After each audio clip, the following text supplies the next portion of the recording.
Bueno, darles a todos ustedes la bienvenida a esta jornada organizada por Avante Asesores, el portal financiero Rankia y Forinvest.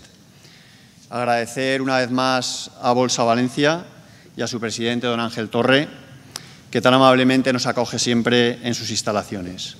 Darle también las gracias a EFPA y a la Fundación de Estudios Bursátiles y Financieros, que siempre están con nosotros en todos los actos que tienen que ver con la mejora de la formación y la información financiera.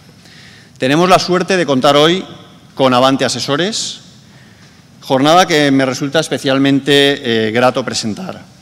Tuve ocasión hace años de trabajar en una firma donde Santiago Satrústegui, hoy en día presidente ejecutivo de Avante Asesores, se encargaba de la dirección y la formación del equipo de asesores financieros. Viví de primera mano el nivel de exigencia y dedicación con que se aplicaba en la mejora del equipo, ¿no? Y en la formación continua de todo su equipo. Estos valores impregnan hoy en día el buen hacer de Avante Asesores: independencia, especialización, orientación a largo plazo, vocación de servicio y arquitectura abierta. Son marca del que está presente en el ADN de Avante Asesores. La jornada de hoy lleva por título Visión de mercados y estrategias de inversión. Contamos moderando la mesa una vez más con Enrique Roca, es director de cartera de fondos. Enrique cuenta con una dilatada trayectoria profesional en el mundo de la gestión y es colaborador habitual en medios de comunicación financiero. Gracias, Enrique, por estar con nosotros. Contamos también con dos gestores con mayúsculas, con Alberto Espelosín y Josep Prats. Ambos hemos tenido ocasión de tenerlos entre nosotros en Forinvest, dentro del foro de finanzas personales del portal financiero Rankia. Dos gestores con un marcado estilo en la toma de decisiones, cargados de buenas y fundamentadas propuestas, y que tras escucharles uno siempre sale con ideas renovadas, nunca indiferente. Ambos gestores de fondos de autor se han incorporado recientemente a Avante Asesores. Alberto Espelosín es gestor del fondo Avante Pangea y Josep Prats es gestor del fondo European Quality. Gracias, Alberto, gracias, Josep, por estar con nosotros. Recordarles que al final de la jornada abriremos un turno de preguntas. Tienen en la silla una hoja para que puedan formular aquellas que estimen conveniente. Sin más, doy paso a José Luis García Carralón, director de negocio institucional de Avante Asesores. Muchas gracias. Bueno, pues muchísimas gracias a todos por estar hoy aquí. Es un placer estar en un entorno como este. Y nada, dar las gracias también a Rankia y a Forinvest por el esfuerzo de organización y a don Máximo Buch, que clausurará la jornada. Yo soy José Luis García Carralón, socio de Avante Asesores, trabajo con Santiago Satrústegui. Avante es una organización independiente que está haciendo un esfuerzo muy grande por hacer las cosas bien. Y parte de ese esfuerzo pues, se ha materializado en contratar a lo largo de este tiempo pues probablemente a 4 de los, 10 mejores gestores que pueda haber en España. Hoy nos acompañan 2 de ellos, Alberto y Josep, y tenemos otros 2 que son Juan Mamazo, el gestor de Maral Macro, y José Ramón Iturriaga, el gestor de Ocabango Delta y Spanish Opportunities. Josep le conocéis, MBA por IES, licenciado en Derecho.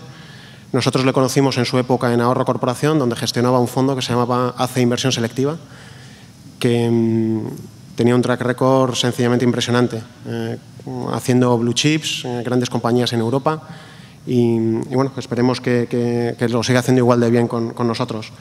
Y Alberto Espelosín era el gestor de Libercaja Alfa. También, aparte de ser gestor del fondo, era el director de estrategia y análisis de toda la gestora. Y para nosotros fue un privilegio conocerle, tenerle de cliente y ahora de gestor. Y bueno, pues sin más, pues darles las gracias a todos de nuevo. Recordarles simplemente que los 4 fondos los tienen ustedes disponibles en una SICAF en Luxemburgo que se llama Avante Global Funds, que se pueden contratar fácilmente pues, a través de su banca habitual. Pues aquí, por ejemplo, hemos estado con la gente de Antbank, de Renta 4, próximamente estarán en Tresis, Estalla en Inversis. Y bueno, pues nada, espero que se lo pasen fenomenal en este debate que moderará Enrique Roca, que aparte de ser muy amigo nuestro, es mentor y amigo de muchos de ustedes. Y desearles que se lo pasen fenomenal. Muchísimas gracias a todos. Buenas tardes a todos. Bien, hoy tenemos a dos de los mejores gestores españoles, que además son amigos, porque he convivido con ellos y he hablado mucho tiempo de todo tipo, en todo tipo de situaciones y de todo tipo de motivos. En primer lugar, a mi derecha está Alberto Espelosín, que hemos traído varias veces en ForInvest y ha estado también en los encuentros Rankia, y es el creador de la Escuela Híbrida Multidisciplinar de Comportamiento de Mercados. ¿Y esto qué es? Pues espero que nos lo expliques, Alberto. Y además, digamos, es una persona que tiene muchas facetas, tiene una faceta de catedrático, esperemos que al final prevalezca la de gestor y al final lleguemos a la conclusión de qué características tiene su fondo y por qué invertir en él y qué rentabilidad podemos esperar del mercado. Bueno, quiero decir que estas charlas, conferencias y las preguntas que ustedes realizan pues no servirían de nada si después no actuamos. Entonces, está muy bien que Alberto nos dé explicaciones catedráticas, pero sobre todo encaminadas a la acción y al final a saber por qué invertir o no en su fondo y qué características tiene. De otra parte, a mi izquierda tengo a Josep Prat. Josep es un analista fundamental, director de gestión de Ahorro Corporación, después primero fue analista, después gestor, que tiene un fondo bastante diferente de Alberto y es un fondo de grandes compañías cuyo objetivo es batir el Eurostoxx. Yo pienso que entre los dos hacen un buen mix y que, digamos, son una buena combinación, aunque haya algunos puntos de vista macro y micro diferentes entre ellos. Por lo tanto, empezaremos viendo que nos dé su visión macro, qué es lo que piensan de los mercados, están baratos, están caros, qué activos, dónde están, dónde no están, qué perspectivas macroeconómicas hay, para pasar, antes de las preguntas, a un segundo tema, que es qué diferencian los fondos que gestionan ellos del resto o del universo del resto de fondos que podemos encontrar en el mercado y qué características específicas tienen. Lo más importante de todo, sobre todo, serán las preguntas que vosotros realicéis, porque ayudarán, digamos, a tener una visión clara, digamos, de por qué estamos aquí y qué es la idea que les queremos transmitir. Si quieres, Alberto, puedes empezar. Bueno, buenas tardes a todos. Gracias por su asistencia. Yo soy un hombre con bastantes limitaciones. O sea, hablo muy mal, no pronuncio la R, hablo a toda pastilla y no tengo Twitter, ¿no? Pero yo sí que me gustaría, ya que estamos aquí en Valencia, estamos en la Bolsa, pedirle al presidente de la Bolsa de Valencia que abriera un hashtag para pedir la medalla de oro de la Bolsa de Valencia a Enrique Roca, porque la verdad es que ustedes no son muy conscientes de lo que significa tener un hombre como Enrique Roca en esta comunidad. ¿Qué es lo que quiero decir? Bueno, evidentemente se nota que es amigo mío, ¿no? Pero lo que es obvio es que yo creo que Enrique es un buen ejemplo para todos los que nos dedicamos al mercado, porque nosotros cuando empezábamos él ya llevaba ya muchas horas de vuelo, ¿no? Y creo que el trabajo que está haciendo una vez jubilado, que lo que tendría que hacer es estar con sus nietas, pues es maravilloso que con la edad que tiene, estando jubilado y podía estar disfrutando tranquilamente, pues sigue con esa pasión por el mercado. Y esa pasión es el vínculo que nos une y la amistad que tenemos, ¿no? Al igual que el vínculo que me une a mí con mi colega Josep, mi compañero de trabajo, ¿no? Creo que las tres personas que estamos aquí somos tres personas que lo que nos gusta es el mercado y tenemos cierta pasión por el mercado. Yo no sé exactamente qué quieres que hagamos, Enrique. Imagino que expliquemos el fondo cómo es y por qué. En primer lugar, ¿qué características específicas tiene vuestro fondo y qué visión macro subyace detrás de vuestra posición actual en el fondo? Bueno, el fondo Avante Pangea es un fondo de autor. ¿Y por qué surgió este fondo de autor? Bueno, en Ibercaja intentamos hacer la experiencia de que un analista y un estratega tuviera valor liquidativo, porque normalmente la gente venía a las conferencias y quería invertir luego lo que hacíamos, pero no teníamos un valor liquidativo. Y no existía en España ningún fondo de inversión en el cual se pudiera reflejar esto. Y por eso llevamos a cabo aquel experimento que fue Ibercaja Alfa, que creo que fue razonablemente bien, sobre todo en los tiempos en los que fue sacado en mitad de la crisis de Lehman. ¿Qué es lo que yo intento hacer? Básicamente, lo que un estratega hace, que es intentar predecir el comportamiento de los mercados, reflejarlo de forma libre dentro del fondo. La parte fundamental del fondo es decidir invertir o no invertir en bolsa. Tenemos muchos puntos de conexión, Josep y yo. Quizás el principal punto de conexión es que los dos tenemos clarísimo de que la bolsa es la mejor inversión a largo plazo. Esto no existe ningún tipo de duda. Al fin y al cabo, la bolsa se mueve por los beneficios empresariales. Y al final la economía siempre crece, la correlación entre el PIB nominal y los beneficios es obvia, y si crecen un 7% nominalmente los beneficios y la economía, pues la bolsa seguirá subiendo en esa proporción. Lo que ocurre es que no es un camino es unidireccional, ¿no? O sea, existen muchísimas caídas, muchísimas subidas. Yo lo único que intento en el fondo es protegernos de las caídas. ¿Y cómo intento protegerme de las caídas? Con las señales de vigilancia macro, que para mí son muy, muy importantes. La macroeconomía, y yo creo que soy bastante value desde el punto de vista macroeconómico, nos da muchas señales con las que intentar evitar grandes errores. Los grandes errores son la burbuja hipotecaria, la burbuja tecnológica, el carry trade yen, muchísimas cosas que pasan sistemáticamente todos los días que uno realmente en el medio y largo plazo puede protegerse. Al fin y al cabo lo que hago es intentar fusionar la macro con la micro, para intentar generar más rentabilidad que el mercado en el medio y largo plazo. Por tanto, existen como dos facetas. Hay una faceta que siempre va a estar ahí, que son unas 30 o 40 compañías, que eso pesa aproximadamente un 60-70% del fondo. Son compañías seleccionadas bajo criterios de valor. Para mí el valor es la diferencia entre el valor y el precio, no necesariamente tienen que ser compañías puras de value investment. Y luego yo decido esa posición que tengo, que es un 60-70% en contado, cubrirla al 0% o expandirla al 140%, en función de cómo vea las condiciones de mercado. Y hay veces que veo que los mercados están tremendamente baratos y en los comités de inversión muchas veces decimos la bolsa está tremendamente barata, pues ¿por qué no ponernos en el 120, 130 o 140%? Al igual que hay veces que vemos que vienen problemas en el medio y largo plazo, por tanto decimos, señores, protejamos la inversión de nuestros clientes, pongámonos al 0%. Por tanto, eso es lo que yo intento hacer de una forma racional, con sentido común y sobre todo utilizando la macro, por un lado, y por otro lado intentando seleccionar valores que lo hagan mejor que la media.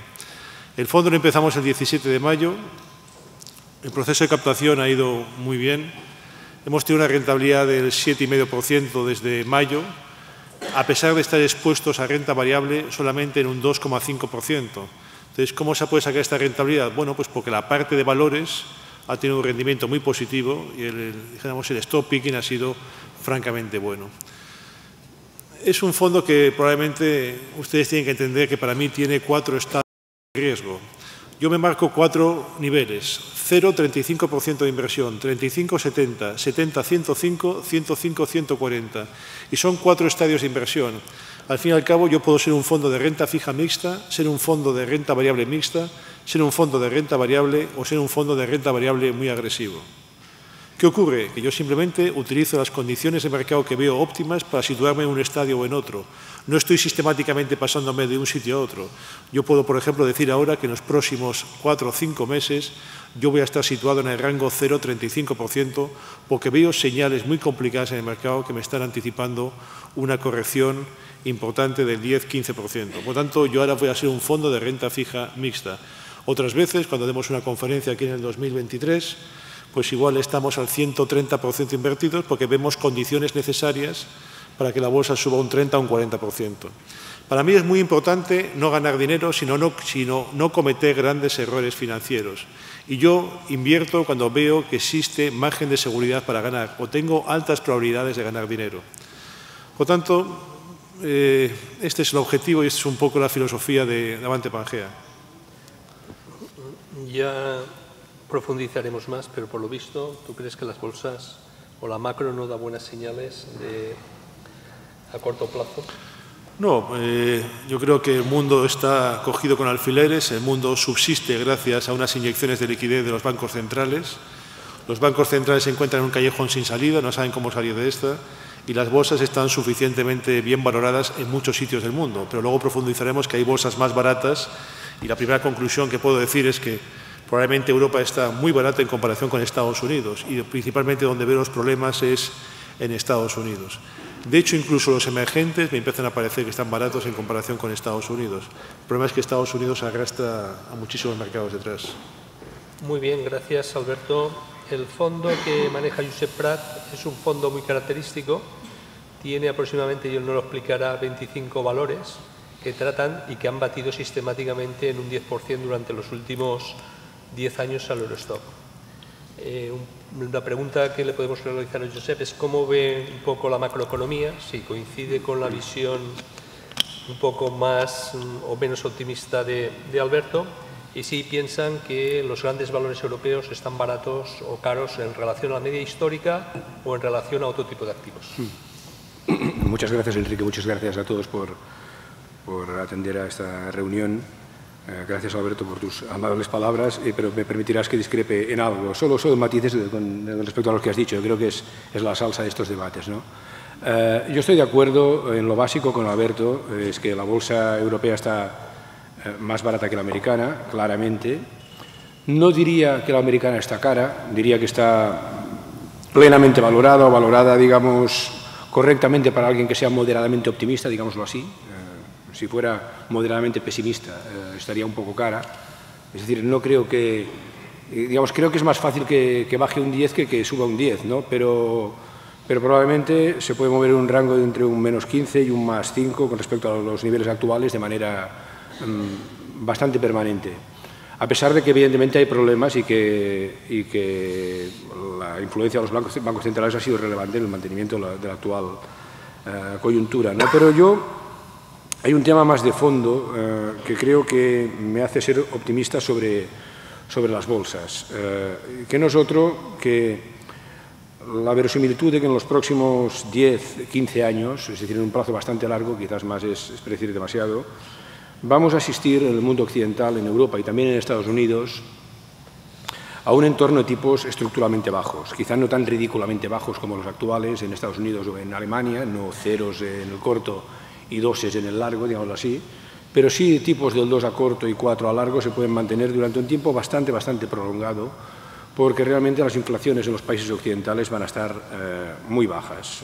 No habrá subidas de salarios en los países occidentales, los productos terminados tienen la presión de los fabricantes asiáticos que todavía tienen unos sueldos muy inferiores a los nuestros y por tanto pueden producir muy barato y generan deflación o presión sobre los salarios occidentales, y los servicios pues tienen la presión de la inmigración que realmente pues hoy en día pues en el mundo la libre circulación de personas es evidente más allá de lo que digan las leyes, ¿no? Por tanto, yo creo que en Occidente, en Estados Unidos y en Europa nos enfrentamos a muchos años, no sé si son 10, si son 15, espero que algún día se termine esto, evidentemente en la medida en que China vaya subiendo los salarios de sus trabajadores, que lo está haciendo a ritmos bastante elevados, se irá disminuyendo, pero sí nos enfrentamos a un tiempo prolongado de sueldos bajos y por tanto de inflaciones bajas. Las inflaciones dependen de los sueldos, no nos engañemos, y los sueldos van a estar bajos. Y por tanto, con inflaciones bajas tendremos tipos bajos.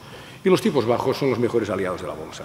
Yo no digo el tipo de hoy y el de mañana, sino los tipos estructuralmente bajos son los mejores aliados de la bolsa y hacen que quizá nos tengamos que plantear un escenario de normalidad de bolsa con PERs 15 o más en los blue chips, más que con múltiplos PER 10, como hemos venido pensando que sería el límite de bolsa barata haciendo una retrospectiva, ¿no?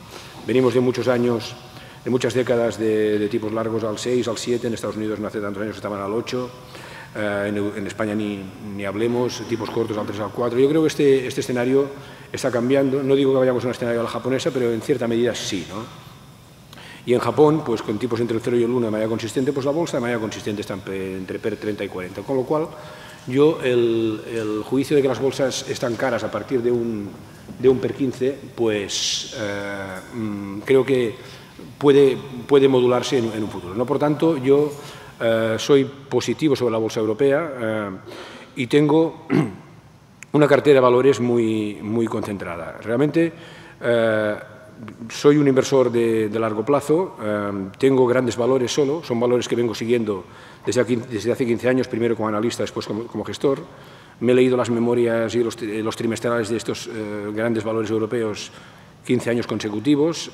Me manejo en un universo de 70, 80 valores que sigo de manera recurrente, los 50 Eurostoxx y otros parecidos de tamaño, y de estos escojo en cada momento los 20, 25 que considero más relevantes, una ponderación de aproximadamente un 4% por valor, y esta es la cartera que tengo. No tengo ningún tipo de restricción sectorial, puedo tener muchos bancos en un momento o ningún banco, puedo tener muchas eléctricas o ninguna eléctrica, puedo tener muchas petroleras o ninguna petrolera. En este momento tengo muchos bancos, no tengo ninguna eléctrica, por ejemplo.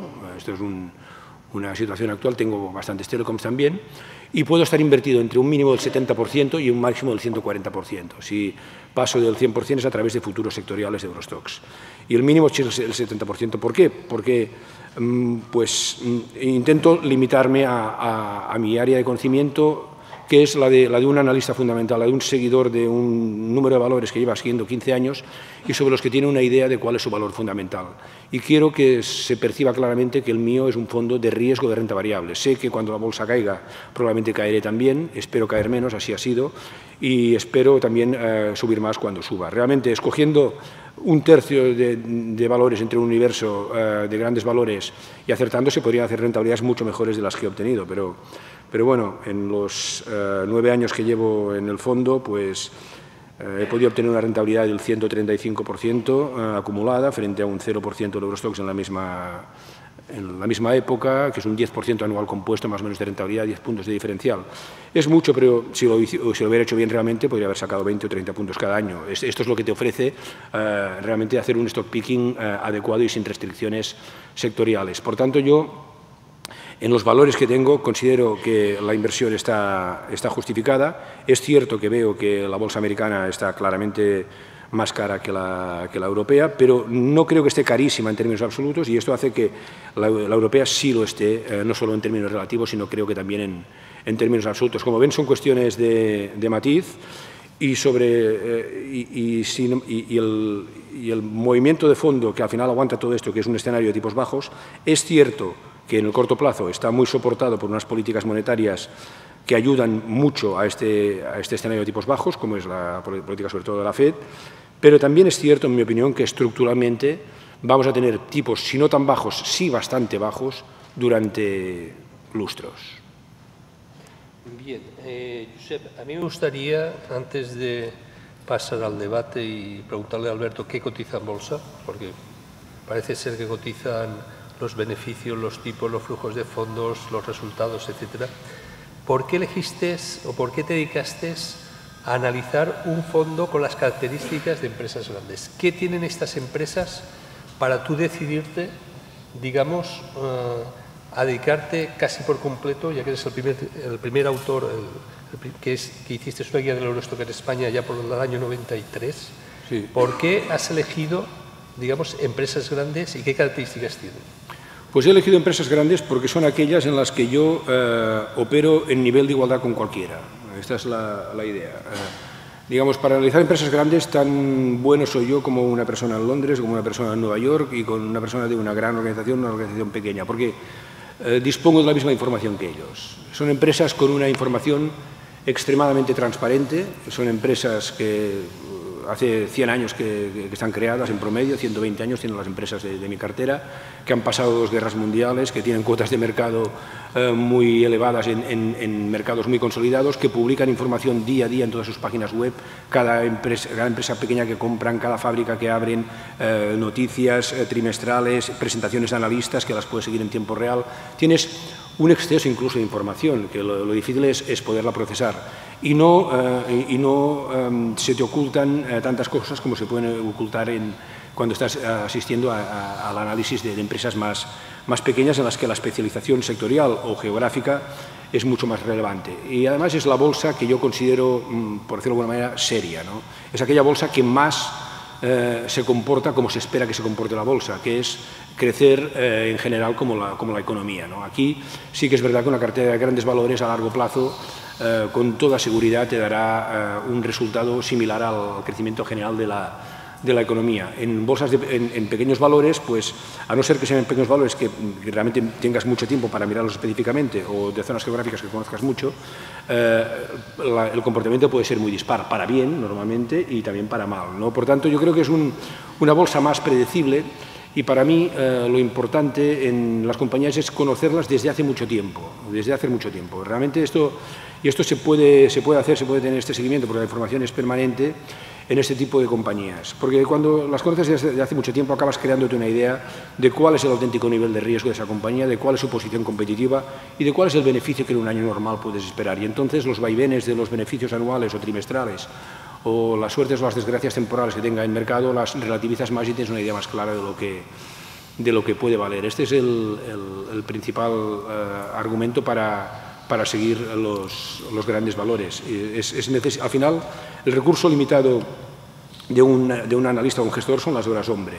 Esta es la realidad. Entonces yo tengo que acumular mis horas hombre en un número de valores limitados. Son bastantes horas hombre, porque ya tengo 51 años, son muchos años los que llevo trabajando, y aunque a veces me doy un descanso, me gusta mucho la bolsa y leo mucho y me tengo todo bastante. Realmente soy muy aficionado a la bolsa en general. Los primeros años fue bolsa española, pero ya hace muchos años que es bolsa europea, y creo que es importante tener este seguimiento próximo y continuado de los valores, ¿no? Esta es la idea principal. Y luego también es verdad que los condicionamientos macro y las grandes tendencias económicas y sociales que a través de estos valores vas reconociendo, a la vez te retroalimentan la capacidad de poder escogerlos. Al final sí que es importante para estos valores si la población envejece o no envejece, si el centro de decisión mundial se va a Asia, si la energía va a ser un aumento de consumo de energía por unos tipos de materiales u otros,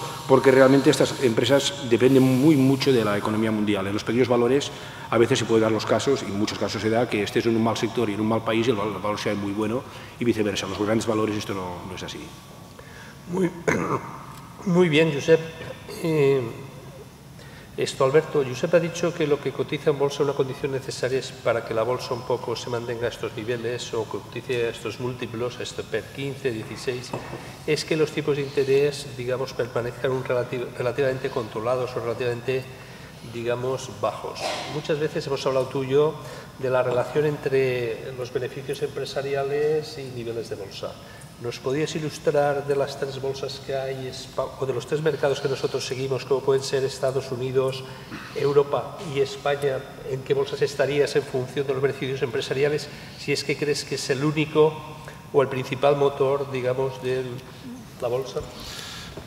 Bueno, es obvio que los beneficios y la bolsa están correlacionados, ¿no? Mira, yo quiero poneros este gráfico, tampoco os quiero aburrir con muchas transparencias. Ahí tenéis en el gráfico a la izquierda tenéis los beneficios empresariales sobre PIB en Estados Unidos, están en máximos históricos. La proporción de salarios sobre PIB está en mínimos históricos y la deuda del gobierno está en máximos históricos. En la economía existen tres agentes: capital, trabajo y Estado. El capital son los beneficios empresariales que cotizan en bolsa, que como ven ustedes están en máximos, y por eso el S&P 500 está en máximos históricos. Dejen de pensar, no busquen cosas metafísicas en la bolsa. En cambio, fíjense el factor trabajo como está, en niveles mínimos. ¿Por qué? Por lo que ha dicho Josep, porque las compañías han ido a producir a sitios a $2 la hora y no a $27 la hora. Y por otro lado, el tercer jugador es el Estado, que invierte cuando tiene dinero. En este caso, la inversión, pues como pueden ver, ha pasado, la acumulación de deuda es estratosférica, ¿no? Por eso en estos momentos las oficinas en Estados Unidos están cerradas, me parece, ¿no? No se puede hacer ningún papeleo en la administración americana. Entonces, no os extrañe, porque el beneficio empresarial pertenece a la economía financiera. El trabajo pertenece a la economía real. Y por eso tenemos situaciones donde la economía real va mal, pero la economía financiera va bien. Como pueden ver aquí, el S&P 500 está en máximos históricos, que es línea de color negro, porque la línea azul son los beneficios empresariales, están en máximos. En cambio, el IBEX 35 está un 35% por debajo de sus máximos, porque los beneficios están un 35% por debajo de sus máximos. ¿Y de qué depende que los beneficios suban o bajen? Depende de muchísimas cosas, por supuesto, pero en líneas generales, en tendencias macro, hay una cosa que al capital le interesa, el beneficio, que es la expansión de márgenes. Normalmente la expansión de márgenes se produce cuando se produce un gran ajuste de costes, un gran ajuste de costes laborales unitarios y se incrementan las productividades. Es normalmente cuando los beneficios suben por encima de la media, que es lo que interesa al capital. Y en Estados Unidos, en estos momentos, se dan las condiciones para que esto suceda. Pero fíjense, vamos a ponerle simplemente este gráfico que es maravilloso. Fíjense los beneficios de Estados Unidos, los beneficios de Europa. ¿Ven qué discrepancia?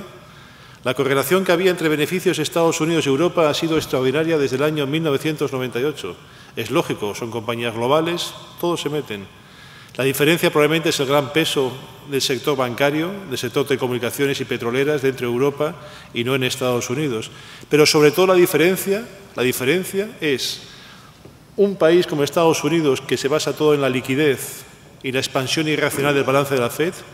En cambio, los beneficios en Europa están más dañados como consecuencia de la austeridad de Merkel y un Banco Central Europeo más racional. Pero si yo tengo que comprar bolsa, yo tengo que ir a buscar sitios donde vayan a expandirse los márgenes empresariales, donde vayan a subir los beneficios. Y probablemente sean sitios donde se produzca un gran ajuste de costes. Y por eso ahora se me van los ojos detrás de Europa. Porque como bien dice Josep, la bolsa, fíjense, en términos de PER, la bolsa europea frente a la bolsa americana está en mínimos históricos de valoración, la bolsa europea frente a Estados Unidos. Por tanto, creo firmemente que Europa va a hacerlo sustancialmente mejor. Pero incluso dentro de Europa, esa discrepancia de beneficios empresariales también existe. ¿Por qué el DAX está en máximos históricos? El DAX está en máximos históricos porque los beneficios del DAX están en máximos históricos. ¿Por qué el IBEX está abajo? La discrepancia entre DAX y IBEX de beneficios es extraordinaria, porque el IBEX está abajo. Entonces, ¿qué hacemos ahora? Yo prefiero comprar antes España que comprar Alemania. ¿Por qué? Porque aquí el gran proceso de ajuste en salarios se está produciendo. Fíjense, salarios en España, salarios en Alemania, una discrepancia extraordinaria. En España las compañías vuelven a tener apalancamiento operativo, que es lo que le interesa al capital. ¿Qué es lo que le interesa al capital? Telecinco o Antena 3, a un mismo ciclo de publicidad, a una misma cifra de publicidad del año 2009, por ejemplo, o 2010, probablemente la ganen un 50% más. ¿Por qué? Porque han ajustado muchísimo sus compañías. Por eso la economía real en España no va razonablemente bien, la parte del consumo, pero la parte financiera puede ir extraordinariamente bien. Y para no aburrirles más, acabo con un gráfico de una bolsa que se supone que es comunista, que es la bolsa china. ¿Ven la bolsa china qué desastre? La bolsa china es un desastre. ¿Por qué? Porque la bolsa china, a pesar de comunista, se rige por criterios capitalistas. Y al final a los chinos les interesa que los beneficios suban. Y como los beneficios en China no suben, sino que bajan, por eso las bolsas bajan en China. ¿Por qué baja la bolsa en China? ¿Por qué bajan los beneficios? Bueno, salarios creciendo a niveles del 14%, exceso de capacidad, contracción de márgenes. Márgenes de beneficio operativo antes de impuestos en intereses del 20% ha bajado a niveles del 7% por exceso de capacidad. Por eso la bolsa china se rige también por esto. Por tanto, querido Enrique, no sé, yo solamente he querido demostrar que la bolsa se mueve por los beneficios empresariales y que mi misión como analista es intentar buscar los sitios donde se vaya a producir el efecto de que los salarios caigan y la productividad suba, que es cuando las bolsas suben. Yo a mis alumnos de SADE les pongo siempre un gráfico. A Urdangarino se lo puse. ¿Qué es este gráfico? Desde el año 1953, que son cifras oficiales de Estados Unidos. La línea roja tiene la proporción de beneficios sobre PIB. La línea azul tiene el diferencial de crecimiento de salarios y productividad, capital frente a trabajo. Como pueden ver, la relación es inversa. Por tanto, cuando suben los beneficios muchísimo es cuando los salarios caen frente a la productividad. Por tanto, entiendan que la economía real puede ir bien y la bolsa ir mal, y al contrario. China crece al 7,5% y su bolsa está destrozada. ¿Por qué? Porque hay dos economías, la financiera y la real. Muy bien, gracias, Alberto. Bien, yo continuando con el fondo de Josep, a mí siempre que he intentado comprar Air Liquide y otro tipo de empresas, de estas empresas sólidas, siempre me han parecido caras. Entonces, ya que Josep conoce más o menos todo el Eurostock con bastante profundidad, convénceme o convéncenos de que a veces pagar múltiplos superiores a la media del mercado no es caro y da buenos resultados. ¿Y qué se esconde detrás de ello? Sí, realmente el motor de toda valoración, como bien ha dicho Alberto, son los beneficios. Esto no hay duda. Y esto es lo principal, la principal labor de un analista o de un gestor, es intentar identificar qué beneficios va a obtener una empresa. Yo diría más bien qué beneficios normalizados puede obtener una empresa, pero bueno, son cuestiones de matiz. Él está totalmente de acuerdo conmigo en esto, todos estamos de acuerdo. Y luego ya una cuestión secundaria es qué múltiplo aplicamos sobre estos beneficios. Pero todos tenemos que convenir que no podemos pedir el mismo múltiplo a unas empresas que a otras. Esto es simplificando mucho, podemos tener muchos múltiplos, precio cash flow libre, precio-beneficio, precio-beneficio neto normalizado, precios valor contable. Hay muchos múltiplos, pero simplificando en el PER que todos conocemos, es decir, cuántas veces pagamos el beneficio de una empresa, un beneficio normalizado. Al final, hay compañías que estructuralmente están en un PER más alto y otras que estructuralmente se mantienen un PER más bajo. Oscilan en su PER, pero unas siempre las tienes a PER 8, 9, 10, 11, 12 y otras las tienes a PER 16, 17, 18, 19. ¿De qué es indicativo un peralto? Un peralto pues, es indicativo de dos cosas. Una, la que todo el mundo cree más obvia, que es el crecimiento alto, es decir, cuando yo pago un múltiplo alto sobre el beneficio de un año en curso, es porque pienso que su beneficio de los años venideros será más alto y, por tanto, será un múltiplo bajo sobre el beneficio de los años venideros. Una sería el crecimiento, el peralto por crecimiento, pero otra también es el peralto por riesgo bajo, ¿no? Porque la tasa de descuento, el tanto por ciento de rentabilidad que le pedimos a esa inversión es inferior al que le pedimos a otra inversión. Si alguien me regala un salto de agua que va bajando el agua y yo voy vendiendo los kilovatios, con que me dé un 6 o un 7% anual de rentabilidad me conformo perfectamente, porque sé que todos los años, a lo mejor un año lloverá más, otro año lloverá menos, pero yo me llevo mi 6 o 7% con total seguridad, porque toda el agua que baje por ahí se acabará convirtiendo en kilovatios y el Estado me ha garantizado que me los va a comprar a un precio adecuado. En cambio, si abro pues una tienda de moda, un amigo me dice que va a abrir una tienda de moda muy bonita o un bar de copas, pues le pediré que la rentabilidad que en principio me vaya a ofrecer no sea del 6 o del 7, sino que si va bien por lo menos saque un 20 o un 25, porque hay muchas posibilidades de que vaya mal, ¿no? Es un beneficio que tiene una actividad que tiene mucha competencia y que no sé muy bien cómo puede ir. Pues en las compañías es un poco lo mismo, ¿no? Al final las compañías tienen un beneficio muy predecible porque tienen una cuota de mercado muy consolidada en mercados muy maduros y unas barreras de entrada muy importantes, ganadas pues por tecnología, si puede ser, o por calidad, más que por regulación, y por una relación de cierta cautividad de los clientes. Estas compañías, con que me den un 8% anual al año de rentabilidad ex ante, digámoslo así, me van bien. En cambio, unas compañías que sean mucho más arriesgadas, que den un beneficio mucho más volátil, que no sé si un año ganarán o perderán, y que a lo mejor en media sí acaban ganando lo mismo que las demás, pero que me dan muchísimos más sustos en los beneficios y, por tanto, muchas más dudas de que ese beneficio se pueda mantener a largo, les pido un porcentaje de rentabilidad más alto. Por tanto, las compañías con un beneficio altamente predecible, que tienen un margen operativo sobre capital invertido muy estable, has puesto el ejemplo del equipo, para mí es paradigmático, esa empresa todos los años le crece el beneficio y el año que no le crece le cae un 1. Es una empresa que tiene, pues evidentemente tiene las instalaciones fabriles de las principales acereras, de los principales hospitales, en muchos lugares tiene establecidos sus propios sistemas de gases industriales, de oxígeno, bien para corte, para soldadura, para usos médicos, contratos de largo plazo, un suministro muy garantizado, hace que su beneficio oscile muy poco, ¿no? Pues en España lo que era Zardoya Otis o lo que es en el mundo, pues United Technology, ¿no? Una compañía que tiene un parque de ascensores instalado que está manteniendo de manera recurrente todos los años, tiene un flujo de ingresos muy seguro, ¿no? Estas compañías, digamos, merecen un peralto no porque su beneficio vaya a crecer mucho, al final estas compañías crecen más o menos como la economía en general, un 5% nominal, un 2% de inflación o 3% y un 2 o un 3% de crecimiento real a largo plazo en los mercados en los que operan, pero sí que te dan muy pocos sustos. Por tanto, hay compañías que cuando las puedes coger a per 15 es una ganga, y eso sí las tienes que soltar a per 20, y otras, la ganga está cuando las puedes coger a per 8 y las sueltas a per 12. Y esta es un poco la idea.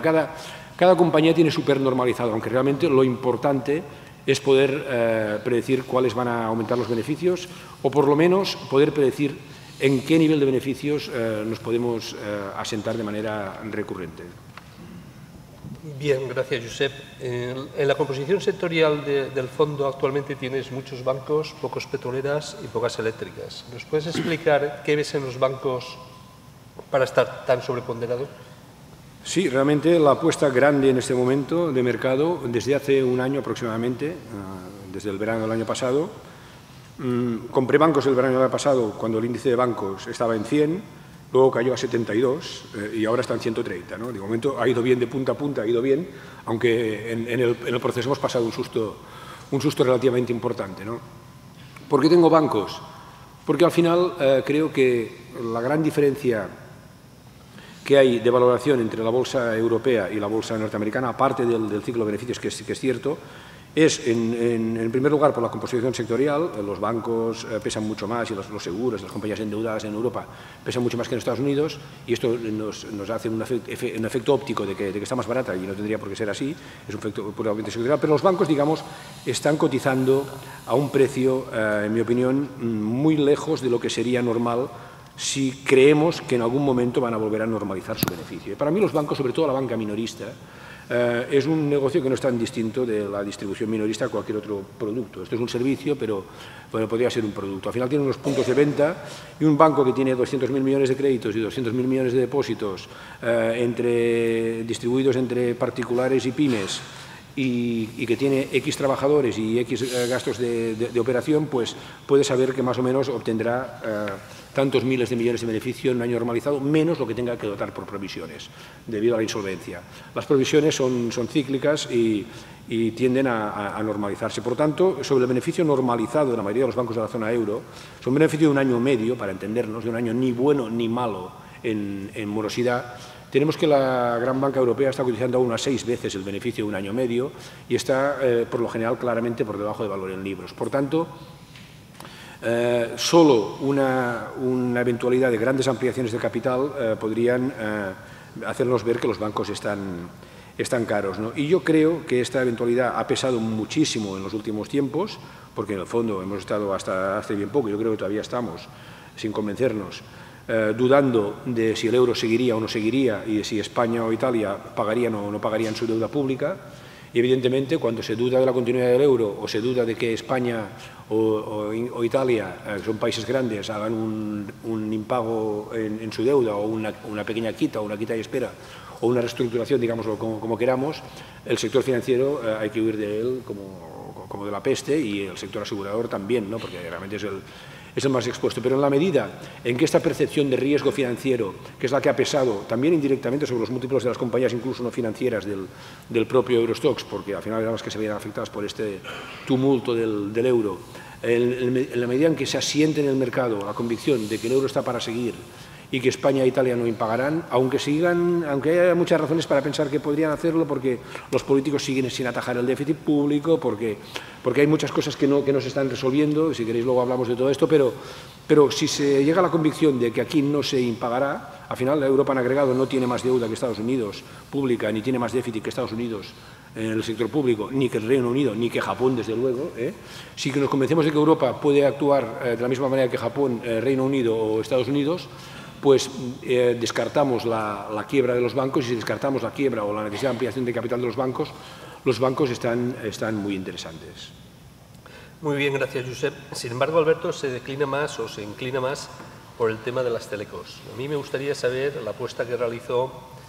Ahora todo el mundo habla de consolidación, de que vale más, que no reconoce su valor en el mercado, pero hace 3 meses pues era un sector maldito que, digamos, llevaba ya 4 o 5 años cayendo sus cotizaciones vertiginosamente. En primer lugar, ¿qué ves tú en las telecomunicaciones y cómo se valora una empresa en pérdidas como Telecom Italia, por ejemplo, que tú tienes en cartera?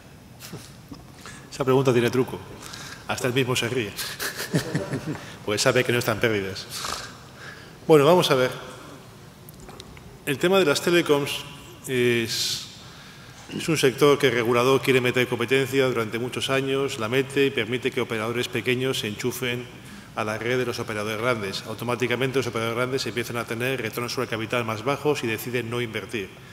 Los operadores pequeños empiezan a ganar muchísimo dinero y los operadores grandes empiezan a sufrir muchísimo. También es cierto que es un negocio que tenía unos márgenes EBITDA extraordinariamente altos, que tenían que reducirse al menos en 10 puntos, porque mientras seguíamos pagando aquí llamadas internacionales por Skype, hablábamos gratis con Estados Unidos, ¿no? Entonces, ¿qué ha sucedido? Que todos los operadores pequeños se han beneficiado de esto y la competencia ha existido, y para el consumidor ha sido maravilloso. Ha sido la eterna lucha de la Unión Europea de que el consumidor se beneficie de unas tarifas mucho más bajas, y eso ha pasado. Si te miras las cotizaciones de Freenet, de Iliad, de Yastel, pues es francamente espectacular, mientras que las grandes no hacían más que caer. ¿Qué ha sucedido? En el otro lado del Atlántico, durante muchos años, las telecoms han sido un desastre. En cambio, ellos han llevado a cabo un proceso de fusión de compañías muy interesante y han iniciado un proceso de inversiones en 4G extraordinario, como consecuencia de que a las compañías grandes les han protegido. Y aquí de repente nos hemos encontrado que las compañías grandes han dejado de invertir. Han dejado de invertir, han tenido malos resultados, han pagado menos impuestos, han generado menos empleo y han invertido menos. Y el regulador, una vez que ha visto que ya hay competencia y que las tarifas son lo suficientemente razonables, ha decidido que quizás es el momento que haya que volver a invertir. Porque las inversiones, por ejemplo, en wireless, en lo que es telefonía móvil, en términos relativos, desde el año 2007 han caído en Europa y en Estados Unidos se han incrementado un 70%. Esa es la razón por la cual los ingresos medios por usuario en Estados Unidos son prácticamente un 70% superiores a los que tenemos un día. Yo que vivo en el AVE, a mí en el AVE se me corta cada 2 por 3 las comunicaciones. Yo algún día espero que en el AVE, ¿no?, además de ir a 300 por hora, pues seamos capaces de conectarnos con 4G y estaría dispuesto a pagar 5 euros más sin ningún tipo de problema. De repente nos hemos encontrado porque la bolsa es como un péndulo. Tú no puedes ser permanentemente bajista ni permanentemente alcista y al final todo eso se da la vuelta.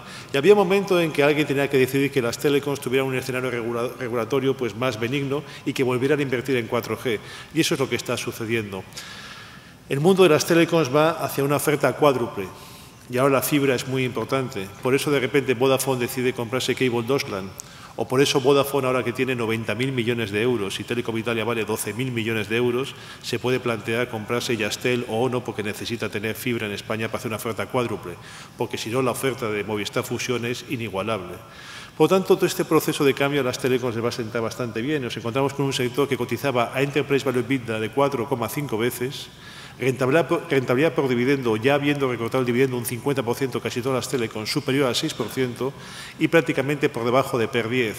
Por lo tanto, cuando nadie quiere un sector, cuando todo el mundo tiene pánico, cuando todo el mundo piensa que es un desastre, es que el péndulo está aquí y sabes que el péndulo va a ir ahí. Y de repente, ¡chas!, aparece Carlos Slim y lanza una OPA sobre KPN. Automáticamente todo cambia. Y la gente decide que hay que empezar a comprar telecoms de una forma espectacular. Y me pregunta Enrique por qué compro Telecom Italia, porque está en pérdidas. Él sabe que está en pérdidas por una cuestión de one-off, pero a nivel operativo está en beneficios extraordinarios. Pues porque todos los caminos conducen a Roma. ¿Y por qué todos los caminos conducen a Roma? Además, me gusta, pues esta pregunta sistemáticamente me la hacen. El otro día por internet también me preguntaron en el foro de expansión digital por qué tenía Telecom Italia. Bueno, básicamente porque cotiza a 4,2 veces Enterprise Value EBITDA. Y las operaciones en el mercado real de Telecom, las fusiones están haciendo a 7,5 veces. Y tiene un activo que es maravilloso, que es TIM Brasil. Y TIM Brasil es una jugada muy importante para consolidar Brasil. Y Brasil debe ser consolidado como mercado.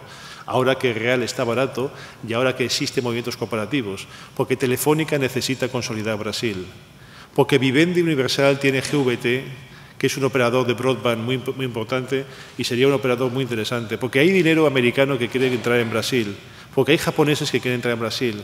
Porque Nagisa Wiris, antiguo accionista de Horas con Telecom, ¿te acuerdas aquella compañía egipcia que tuvo en Ibercaja Alfa? Porque claro, y en Ibercaja Alfa, en mi época anterior, yo lo que tenía era operadores alternativos. Teníamos Horas con Telecom, teníamos Freenet, teníamos Yastel. En cambio, ahora yo eso los vendería absolutamente todos. Y Nagisa Wiris quiere comprar 3.000 millones de euros en Telecom Italia. Por tanto, creo que existe suficiente margen de seguridad para ganar dinero. Compramos las acciones a 0,50, están a 0,60 y creo que tenemos que irnos a 1 euro. Al igual que en KPN, creo que la OPA va a subir a 2,65, creo que Orange llegará a niveles de 12 euros y Colt, que es un operador, dijéramos, de fibra integrado, que ofrece servicios a grandes corporaciones, además ofrece servicios tecnológicos, cotiza 117 y también está en mi fondo porque creo que será opado a niveles de 170. Muy bien, sin embargo, bancos no tienes. Yo nunca he sido muy bueno analizando bancos. Yo estoy muy de acuerdo con todas las cosas que dice Josep, pero yo siempre he sido el más tardano de todo. Yo fui el último hermano, fui el último en tener novia de clase, y siempre he sido quizás, no sé, un poco más retrasado, ¿no? Y sinceramente, a mí hay una cosa que tengo clara. El problema del inmobiliario en los balances de los bancos ya no existe. Está todo suficientemente provisionado con provisiones que están entre el 30 y el 40% en muchas instituciones. Me preocupa en un ciclo de 4 años con tasas de paro por encima del 20% en España que los otros créditos que no están provisionados requieran que sistemáticamente tengamos ampliación de capital. Yo tengo el convencimiento de que los bancos italianos, algún banco francés está más barato que los bancos españoles, pero yo les pongo el ejemplo del Banco Santander. El Banco Santander va a hacer máximo histórico de beneficios en el año 2015. De hecho, está haciendo ahora 24.000 millones de beneficio operativo antes de provisiones, lo cual que provisiona 16.000 millones de euros. Este año probablemente me provisiona 16.000, provisione 8.000, por tanto los beneficios van a ser espectaculares. Pero en beneficio por acción, teniendo máximo histórico de beneficios en el año 2015, van a hacer 0,70 euros por acción, que es el mismo beneficio que el año 1994 por el efecto ampliaciones de capital dilutivas. Muy bien. Antes de pasar a las preguntas de Josep y después pasar a las preguntas de todos vosotros, me gustaría que me comentaras qué te parece la siguiente frase. Los inversores han perdido mucho más dinero preparándose o tratando de anticipar las correcciones del mercado que en las propias correcciones. ¿Tú crees que serás capaz de hacerlo? Cada pregunta tremenda. ¿Cómo se nota que es amigo? Los amigos te hacen las peores preguntas. Yo lo he dicho al principio de la presentación, creo que la bolsa es una línea recta que siempre al final acabará subiendo.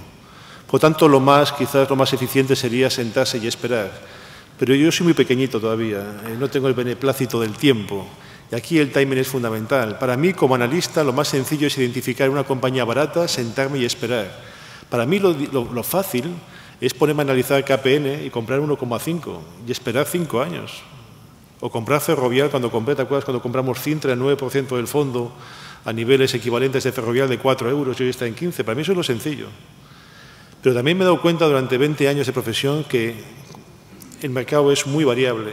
Y cuando vienen caídas del 20-25% sufrimos mucho. Y lo que yo intento es proteger de los grandes errores financieros. Por tanto, yo no soy capaz de mantener una posición del 100% de renta variable cuando veo señales de vigilancia muy potentes que creo que pueden hacer perder dinero a mis inversores.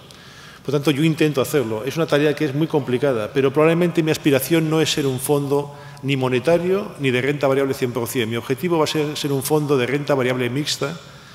La experiencia ha sido que yo he estado invertido de media durante los últimos 5 años en torno al 40%. Si ese 40% luego soy capaz de hacer un stock picking razonable, pues creo que puedo tener los mismos resultados que un fondo de renta variable con menor riesgo. Muy bien. Josep, ya para finalizar mis cuestiones, ¿cómo seleccionas las empresas? ¿Logras homogeneizar los ratios de ellas? Y si usas el descuento de flujos para elegir las que te parecen más baratas.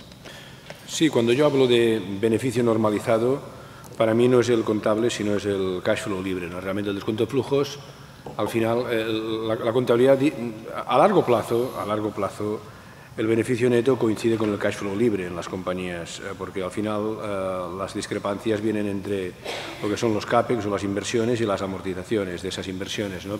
Que pueden diferir de unos años a otros, pero a largo plazo son las mismas, ¿no? Todo lo que se invierte se acaba amortizando. Por tanto, el beneficio neto a largo plazo coincide bastante con el cash flow libre y la diferencia solo es la parte de cash que tienes que retener para la reinversión y esta es tanto menor, digámoslo así, cuanto mayor sea el ROE, ¿no? Por tanto, lo importante en una empresa al final es ver digamos, la discrepancia entre lo que realmente puedes repartir a los accionistas y el beneficio neto normalizado no es más que el porcentaje de beneficio que tienes que retener para financiar crecimiento. Si es para financiar crecimiento no hay problema porque iría incluido en el precio.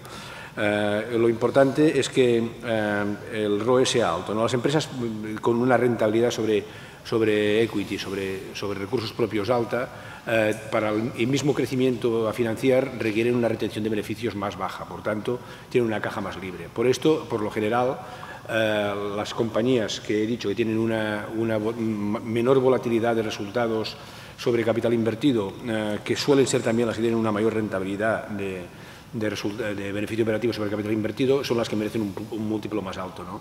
Por tanto, cuando yo os digo que aplico simplificadamente, es decir, que aplico un PER que me parece razonable en función del nivel de riesgo de la compañía sobre un beneficio normalizado, podríamos decir también que estoy haciendo un descuento de flujos a una tasa representativa del riesgo de esa empresa, ¿no? Por tanto, en el fondo es lo mismo, ¿no? Lo que yo sí pongo mucho énfasis es en no tocar las tasas de descuento demasiado, ni tocar demasiado las expectativas de beneficio. Yo soy bastante poco propenso a pensar que las compañías, sobre todo este tipo de compañías que tengo yo, realmente de un año para otro o de 3 años para otros 3 años, cambien sustancialmente su capacidad de generación de beneficios. Para mí, esas compañías cambian si lo hacen muy lentamente y su capacidad de generación de beneficios en media se mantiene bastante constante. Por tanto, lo importante es mantenerte frío ante un mal resultado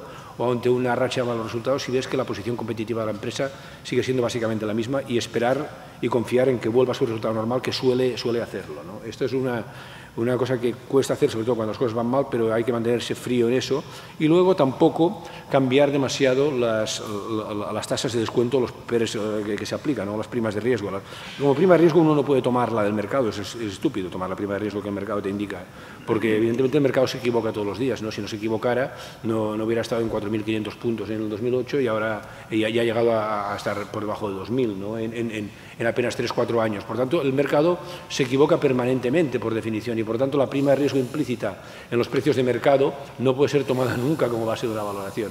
Esa es la constatación de que el precio de mercado que hay es el que hay. Y la prima de riesgo que tú tienes que adquirir o que utilizar es la que consideres adecuada para el nivel de volatilidad de beneficios de la compañía en función de cuál es la naturaleza de su negocio, ¿no? Por tanto, es mantenerte firme y solo cambiar ante grandes evidencias tu perspectiva de beneficio o cash flow libre, por decirlo de alguna manera, y mantenerte bastante constante en las tasas de descuento, que tienen dos componentes: la prima de riesgo, que en principio, como digo, es una función de la volatilidad del beneficio, y luego la tasa libre de riesgo, que esa varía día a día, pero tampoco hay que tomar como base la que tengas en todo momento. Si tomáramos la tasa libre de riesgo que tenemos en este momento en Alemania o en Estados Unidos, tendríamos que tener las bolsas a PER 50, ¿no? Porque realmente la alternativa sin riesgo es ganar 1,5, pues imagínate lo que puedes pagar por los beneficios bursátiles.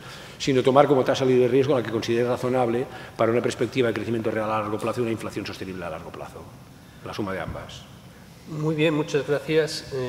A mí me gustaría que, ya que contamos con dos superespecialistas del sector bursátil, que tenéis unas hojas para realizar las preguntas. Por favor, si tenéis alguna pregunta que realizar, la escribís, las recogemos, las intentamos homogeneizar o agrupar y entonces aprovechar, digamos, para que escribáis.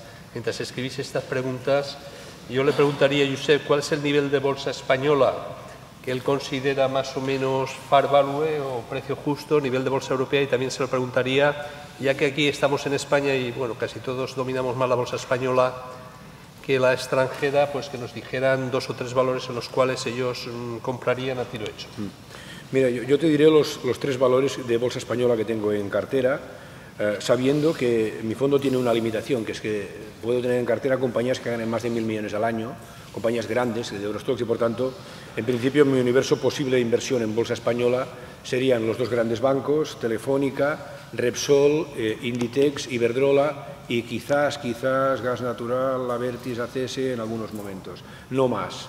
Realmente mi universo de inversión serían los 6 grandes valores que están en Eurostoxx. De estos 6 tengo 3, que son Telefónica, BBVA y Santander, y no son de los que me parecen más baratos. Telefónica sí me parece una inversión clara, con claro potencial de revalorización y muy poco riesgo a la baja, Santander y BBV, estoy bastante más convencido de BBV que de Santander, también creo que tiene menos riesgo de sorpresa BBV, y Santander quizás, entre los grandes bancos europeos, estando en mi opinión los bancos atractivos y baratos, es el banco que menos barato está, por decirlo de alguna manera. Yo creo que este sería un poco la idea. En cuanto a niveles, hombre, yo los niveles los hago, como es obvio, para un stock picker, digamos, bottom-up, ¿no? Que se dice que es decir, yo tengo una idea de cuántos miles de millones vale cada compañía, sumo los miles de millones y esto da ciertos puntos de índice, ¿no? En este sentido, a mí el Eurostoxx me sale que tiene una valoración fundamental próxima a 3.500 puntos, ahí estaría bien valorado, digamos, el Eurostoxx, aunque hay grandes discrepancias entre sectores, hay sectores que pueden subir todavía un 30-35% y otros que prácticamente no pueden subir nada, como son los valores de consumo, por ejemplo.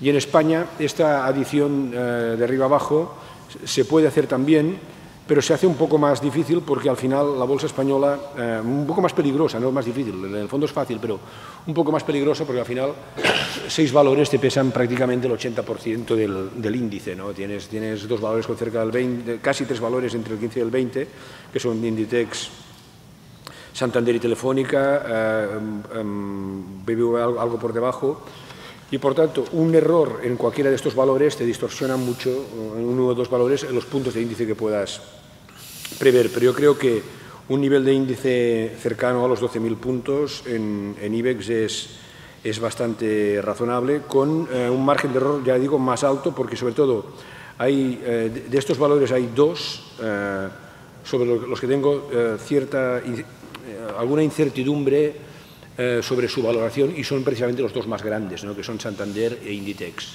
Santander por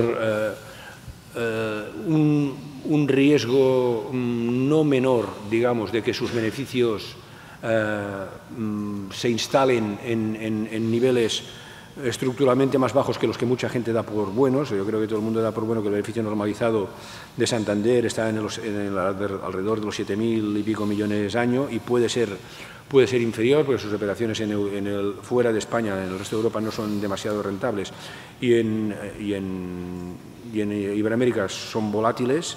Y Inditex, no porque le vaya a caer el beneficio, que no creo que lo vaya a caer, creo que lo seguirá subiendo, pero porque a partir de ahora pues le suba poco, quede relativamente estancado y no pueda justificar los múltiplos de 20 y tantas veces beneficio que está cotizando. Por tanto, cuando tienes dos valores que pesan casi el 40%, si te equivocas en un 10% en la valoración de estos dos valores, tienes un 4% menos de valoración, que son 500 puntos de índice, ¿no? O sea, sobre un índice teórico de 12.000. Por tanto, yo diría que para estar completamente seguros en el IBEX podríamos hablar de 11.500, si todo va normal, es decir, que Inditex sigue creciendo a 2 dígitos y que no hay grandes sorpresas en el beneficio de Santander, pues podríamos ir hacia 11.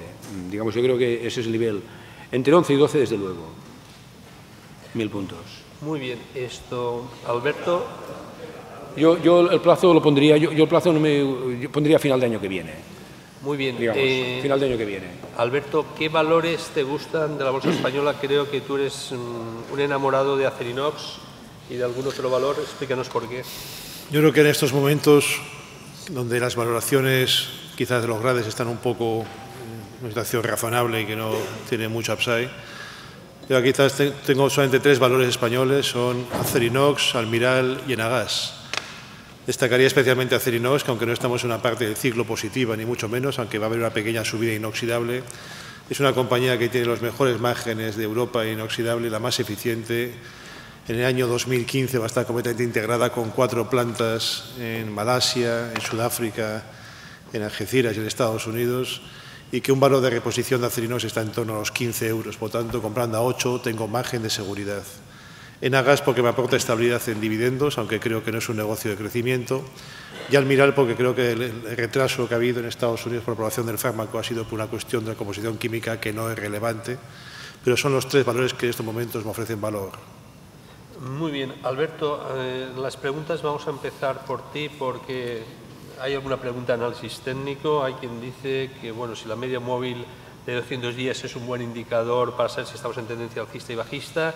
Si crees que el IBEX está en tendencia alcista, lo mismo que Telefónica, y algún tipo de estrategia para entrar, porque yo sé que creo que tu fondo ahora, el 9.250 por ahí, te has cubierto parcialmente con IBEX. Sí. Explícanos los diferentes horizontes temporales que tienes y cómo conjugas tú eso en el fondo.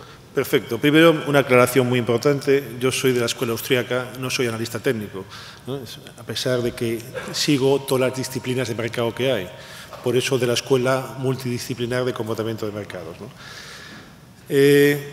Hay un gran porcentaje de la población inversora que utiliza el análisis técnico, y mi obligación como inversor, cuando administro dinero ajeno, es conocer lo que todo el mundo que participa en el precio utiliza para formar ese precio. Por lo tanto, creo que los temas de análisis técnico creo que no aportan absolutamente nada de valor en el medio y largo plazo. Les recomiendo que lean mi Pangea Insight sobre mis amigos analistas técnicos, que tengo muchos amigos, pero creo que la validez es baja. Dicho esto, creo que lo que sucede es que en la bolsa española es que el beneficio por acción estimado para el año 2015 son 830 multiplicado por un PER 12, que es la media histórica y razonable para el IBEX, teniendo en cuenta que tiene bancos y petroleras y eso limita el PER, pues eso da aproximadamente 9.600 como precio objetivo para el IBEX 35. Yo, para ganar dinero, pues tengo que clarísimamente entrar a niveles de 8.200 puntos o 8.000 puntos en el IBEX 35, porque si entro a 9.200 para ganar a 9.600 no tengo margen de seguridad. Por lo tanto, hasta esos niveles yo no voy a hacer nada. leído muchas veces mis publicaciones. El IBEX 35 es obvio. Esas líneas que yo hago en los informes las hacen mis hijos. Pues mí es sencillo dibujar líneas y dibujar rectángulos, pero el IBEX estaba en un rectángulo entre 8.750 y 7.750. En el momento que ha roto el 8.750 se ha ido hacia niveles de 9.200 puntos, que conjuga muy bien con la recuperación de beneficios que tenemos hoy en día. Es igual que el Eurostoxx 50, con un beneficio por acción estimado año 2015 de 270, que a 12 veces estamos hablando de valoraciones de 3.200 para Eurostoxx. Y yo creo que ahora se va a establecer un nuevo rango que probablemente sea a niveles de 9.500 puntos, 8.500 puntos. Ese probablemente es el nuevo rango que tengamos en el IBEX.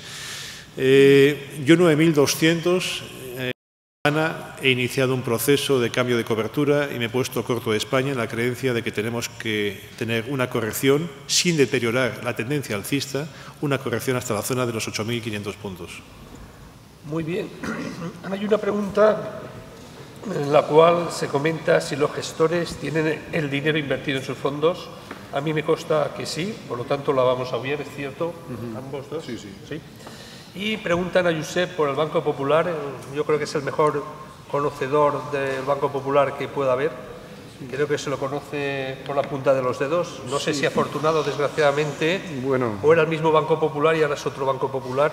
Y sobre todo de la banca mediana. Explícanos sus perspectivas de banca mediana española y del Popular. Yo, como dices, llevo muchos años conociendo el Popular y añoro aquellos años en los que a las memorias se les acompañaba un papel que se decía repertorio de temas que escribía Luis Valls. Te acordarás que había anécdotas muy graciosas y muy ilustrativas, pero eso eran tiempos en los que el Banco Popular estaba dirigido por excelentes profesionales, digamos, y estos tiempos han pasado ya. Digamos, son tiempos muy lejanos, ¿no? Entonces, la diferencia es que realmente el Banco Popular lo ha hecho muy mal en lo que se podía hacer peor, que era los préstamos a promotor, ¿no? Realmente en cualquier suspensión de pagos relevante de promotores, cuando coges la lista, los tienes en los primeros puestos del ranking, junto a algunas entidades locales, tanto de mi tierra como de la tuya. También es verdad que no nos hemos quedado cortos los catalanes y los valencianos en el ranking de prestar a promotores, ¿no? Pero vamos, realmente ha sido muy decepcionante,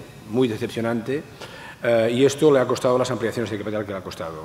Al final, cuando yo digo que un banco al final acaba ganando lo que tiene que ganar, así es el Fondo Popular, al final con 200.000 millones de créditos, 200.000 millones de depósitos, unos gastos sobre ingresos antes de provisiones del orden del 40 y tantos %.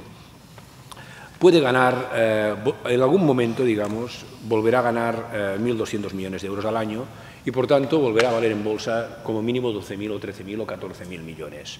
Ahora estamos en aproximadamente 7.000, por tanto, digamos, el Popular, en algún momento, cuando esté todo normalizado, ganará el doble en términos absolutos, valdrá el doble en términos absolutos lo que vale ahora, 14.000 millones. Esto puede ser dentro de un año o dentro de 2, no más de 3.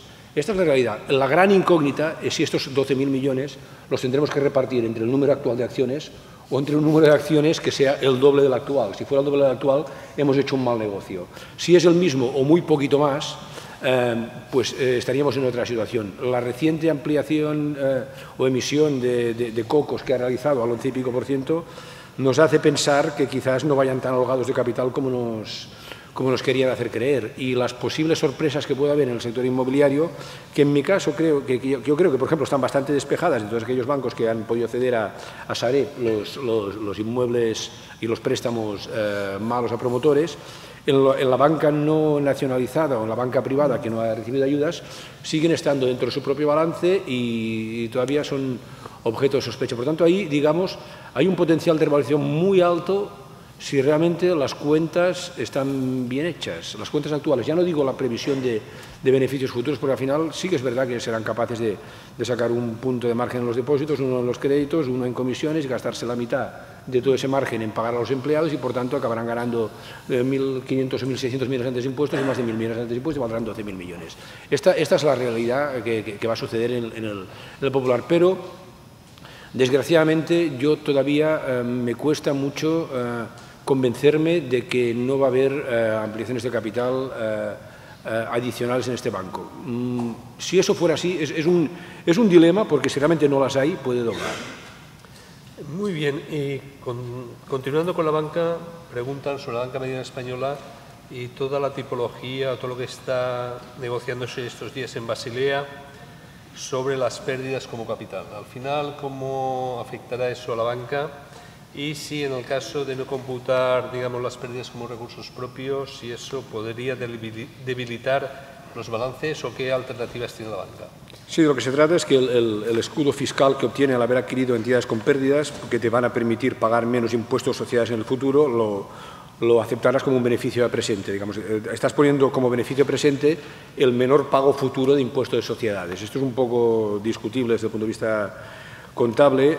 Sí diría que si todo el problema de la banca española fuera no tenemos un gran problema realmente. Alguna entidad concreta, por ejemplo el Popular, o el Sabadell, digamos, estamos hablando de banca mediana, se podrían ver con unos recursos propios actuales relativamente bajos, pero el plazo para llegar a Basilea III todavía es amplio y, desde luego, la banca española no es la que tiene más problemas de capital si realmente todas las cuentas están bien hechas, ¿no?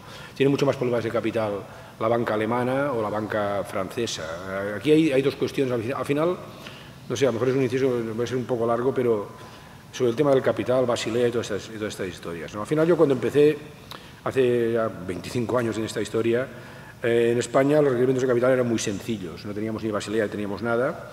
Y los requerimientos de capital eran que tú tenías que tener un 5% de recursos propios sobre total activo. Fuera ese activo, deuda pública española, interbancario o préstamos a un chamarilero, es igual. Cualquier cosa, que todos los activos valía igual y era un 5%. Es muy fácil de contar, de saber si tenías el 5% o no lo tenías. Cogías total activo, cogías recursos propios y era más del 5%, estabas cumpliendo. Luego vino toda la historia esta de Basilea I, que te dijo que no se puede pedir el mismo capital para un préstamo a una administración pública, que no necesita capital, que para un préstamo hipotecario, que necesita la mitad del capital que uno normal, o que un préstamo a otro banco que necesita un 20%, ¿no? Y ahí, con toda esta historia, dijeron, bueno, y ahora el capital necesario no será el 5, sino el 4, más un 4 adicional de colchón, y ya empezó la banca a endeudarse cada vez más apalancada. Luego vino Basilea II, complicó mucho más esto con modelos tal. La cuestión es que todas las reformas que se han hecho en materia de capital, cuanto más sofisticadas han sido, la solución final, digamos, es que el ladrón corre más que el policía y los bancos cada vez tienen menos capital con más activo. Esta es la realidad. Se hace para que tengan menos, para que tengan más capital y cada vez en realidad tienen menos, ¿no? Y ahora ya se ha llegado a un punto que es el reconocimiento absoluto del fracaso de todos estos contables estadísticos y de toda esta gente que está en el Banco Internacional de Pagos, que han dicho, bueno, haremos una cosa mucho más sofisticada todavía, pero por si acaso, que sea un 3% mínimo sobre activos totales. No me ponderen como quieran, pero por si acaso que sea el 3%. Con lo cual, en resumidas cuentas, volvemos a lo que teníamos hace 25 años, pero mucho menos exigente. Un 3 en vez de un 5. Ahora la discusión es si tiene que ser en vez de un 3, sea un 4. Yo creo que se irá cada vez más a simplificar las cosas y decir, como ustedes tienen más dinero para pagar estadísticos que hagan modelos que demuestren que la morosidad esperada de su cartera de préstamos es muy baja que los que tenemos nosotros, nos van a engañar siempre, que sea un 3 y ya está. Pues bueno, el 3 no lo cumplen los bancos, el Deutsche Bank, lo cumplen por los pelos Société Générale y BNP, y sin embargo los bancos españoles, este 3 mínimo, todos los grandes están cerca del 5 y los pequeños lo superan. Por tanto, yo creo que en problemas de capital la banca española, si realmente no están escondiendo muertos en el armario y si realmente no hay un incremento de morosidad que haga que tengan que dotar más, no le daría tanta importancia. Bien, Alberto, preguntan sobre el dólar, evolución, los tipos de interés de la renta fija, preguntan sobre China y después también que aclares en qué invertirás el resto de la cartera en tu fondo. Bueno, el tema del eurodólar, yo creo que este gráfico está aquí. Hay una cosa que no entendemos muchas veces, es que Europa tiene una balanza por cuenta corriente positiva y Estados Unidos tiene déficit por cuenta corriente. Estados Unidos tiene un balance de la Reserva Federal que no hace más que expandirse y el balance del BCE se está reduciendo. Esas son razones más que suficientes para que el dólar estuviese en niveles de 1,50. Como pueden ver en este gráfico, la línea azul es el euro-dólar, eje de la izquierda. La línea roja es el balance relativo de la FED frente al Banco Central Europeo. Si la línea roja sube, significa que la FED está, vamos a decirlo vulgarmente, imprimiendo más que el Banco Central Europeo. Por lo tanto, lógicamente, el dólar se deprecia. Lógicamente, cuando la línea roja baja, significa que el BCE está imprimiendo más que la Reserva Federal. Por lo tanto, el dólar se aprecia. Como pueden ver ustedes, ahora la Reserva Federal está imprimiendo mucho más que el BCE y esto significaría tener el euro-dólar en la zona de 1,50, pero lo tenemos en 1,35. En 1,35 la eurozona no puede crecer. Lo que pasa es que la austeridad de Merkel fue promulgada cuando crecían al 3%. Ahora que crecen al 0,8%, han pasado las elecciones, han tapado bien lo de Chipre o de Grecia. Angela Merkel tiene que decidir qué hace el Banco Central Europeo, porque Europa necesita más estímulos, porque si no la deuda se nos va a comer. Y evidentemente a 1,35 somos poco competitivos. Ahora Alemania tiene un problema, que dentro de este proceso electoral ha habido un país como Japón que ha decidido imprimir al máximo, por tanto es un competidor más. Y además tiene competidores internos, que somos los españoles, que nos hemos ajustado en competitividad frente a ellos. Por tanto, Angela Merkel tiene una decisión extraordinaria y creo firmemente que el euro-dólar se va a niveles de 1,20 porque Europa necesita ese nivel de euro para poder crecer. Y creo que al mundo le conviene más ahora un dólar fuerte que un dólar débil. Un dólar débil genera muchos shocks inflacionistas, un dólar débil genera muchos problemas en emergentes y creo que no es positivo. El resto de la cartera, bueno, es que yo no puedo invertir más. Tengo un 68% invertido en acciones, lo que ocurre es que tengo un 68% cubierto con derivados. Por tanto, la liquidez que tengo, el 18%, es para cubrir las garantías de los futuros y la liquidez adicional que me queda la tengo ahí por si quiero comprar más acciones. Pero por el momento esa es la posición del fondo. Los tipos de interés. Tipos de interés van a estar 100% de acuerdo con Josep, van a estar ultra bajos. Creo que has dicho, Josep, durante un lustro. Yo diría pues que 2 lustros, ¿no? Si Josep dice 1, yo digo 2, ¿no? Entonces, bueno, mire, el mundo es este, no se engañen. El mundo, fíjense cómo el crecimiento del PIB ha sido este desde el año 50, el crecimiento del crédito ha sido este. Y esto no se puede negar. Esto no soy optimista ni pesimista, las cifras son estas. Y lógicamente, el déficit asegura el crecimiento, pero la deuda lo limita. Esto es una frase extraordinaria para impresionar al cuñado o a la cuñada, ¿no? Pero ténganla muy en cuenta.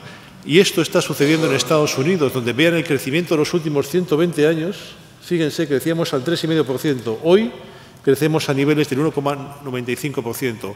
¿Por qué? Porque si tú cimentas un crecimiento económico en base a deuda, acabas creciendo menos como en Japón sistemáticamente. Y como existe un exceso de deuda de unos 7 trillones de dólares aproximadamente, el mundo necesita tipos de interés ultra bajos. ¿Y cuál es el problema? Que para la gente que tiene dinero está sometida a la represión financiera, porque el premio a toda una vida de trabajo significa que tienes tipos reales negativos y te van las letras del Tesoro al 1%. Nosotros ahora somos famosos porque los tipos están al 1%. Si los tipos se fueran al 7%, las conferencias nosotros no nos invitaría absolutamente nadie. La gente compraría letras del Tesoro a 12 meses al 7%. Pero ustedes llevan toda la vida trabajando y su premio son tipos reales negativos. Son víctimas de la represión financiera y les dicen que compren activos de riesgo en la creencia de que están baratos, por supuesto, porque los bancos centrales han generado una burbuja en renta fija. Un tipo de interés al 2% a 5 años significa que la inversa de 2 es 50, cotiza per 50, tardas 50 años en recuperar una inversión. Nunca compren ningún activo, ni inmobiliario, ni de renta fija, ni de renta variable, que cotice por encima de per 20. Entre per 20 y per 15 compren European Quality. Muy bien, muy bien. Gracias. Josep, la gente pregunta si piensas que la bolsa está cara, ¿te cubrirías la cartera o siempre tienes que tener el 70% en bolsa?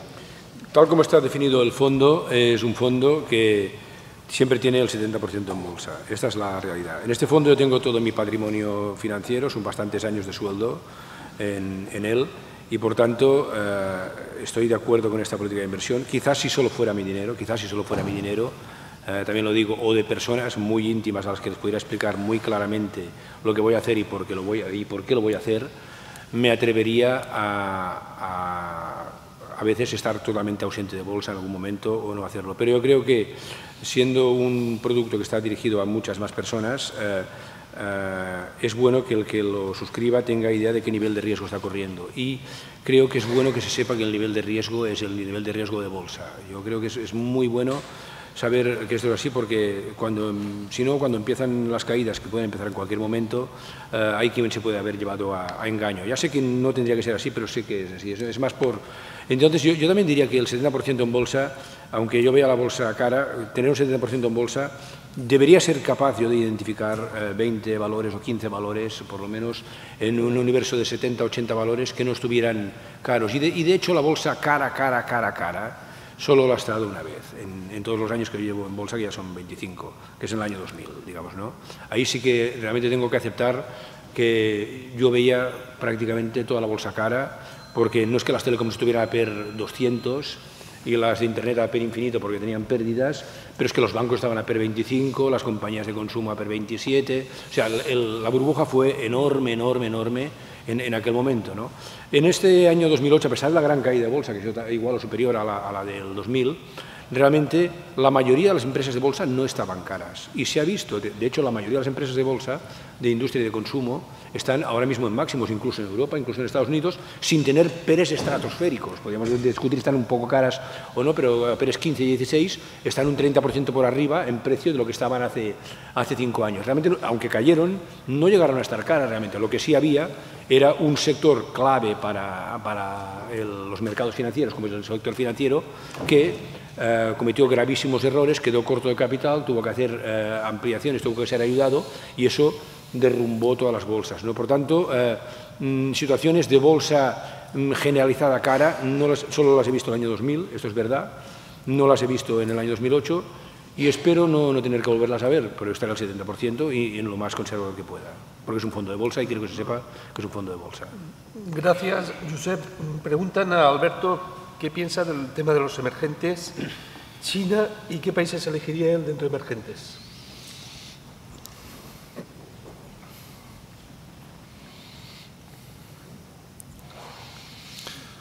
Yo, si tuviera que elegir ahora invertir en emergentes, ya habría dos países que los ojos se van detrás de ellos, que son Rusia y China. Todavía no lo he hecho y voy a esperar a que caigan todavía en torno a un 10-15% para entrar en ellos. Pero creo que se producen discrepancias muy importantes. En el gráfico a la derecha ustedes pueden ver la bolsa de Rusia y su correlación con el petróleo. Esto pasa exactamente igual con la bolsa brasileña. Lo que ocurre es que Brasil creo que tiene un problema inflacionista muy importante y dentro de los emergentes me preocupa especialmente la posición de aquellos países que han entrado en déficit por cuenta corriente, porque el mundo emergente ya no tiene superávit por cuenta corriente como tenían anteriormente. Y creo que ahí India puede ser un problema y las altas inflaciones de Brasil me preocupan. En cambio, Rusia, tal y donde está el precio del petróleo, tendría que cotizar aproximadamente un 40% por encima de donde está. Y creo que está a precios razonablemente atractivos. Fíjense cómo esta discrepancia se produce también de forma espectacular en Brasil. Fíjense dónde tendría que estar el Bovespa en función de dónde está el precio del petróleo. Esta correlación entre Brasil y el petróleo se ha perdido, vamos, de una forma increíble. ¿Por qué? Por la depreciación del real brasileño como consecuencia de la posible retirada de estímulos de la Reserva Federal Americana. Por tanto, Rusia sería una opción muy interesante y la otra sería China. ¿China por qué? Porque en términos de valoración China se ha puesto a PER 11 y creo que en algún momento las compañías chinas van a empezar a actuar como compañías occidentales y van a empezar a despedir a gente. Pero esto creo que es un proceso todavía largo y todavía creo que el momento oportuno para comprar el Shanghai Composite me gustaría hacerlo por debajo de los 2.000 puntos. Les quiero poner simplemente una transparencia para que entiendan por qué cuando una tecla se mueve todo el mundo. Y les voy a poner el gráfico de emergentes en su conjunto. Fíjense lo que ha hecho la Reserva Federal en mayo cuando de boquilla dijo Bernanke que quería retirar estímulos monetarios. Automáticamente el dinero que había entrado especulativamente en el mundo emergente salió y como pueden ver todos los índices de bolsa emergentes cayeron a partir de mayo. Automáticamente los bonos de estos países cayeron dramáticamente porque en el mercado de deuda emergente se había producido una gran burbuja.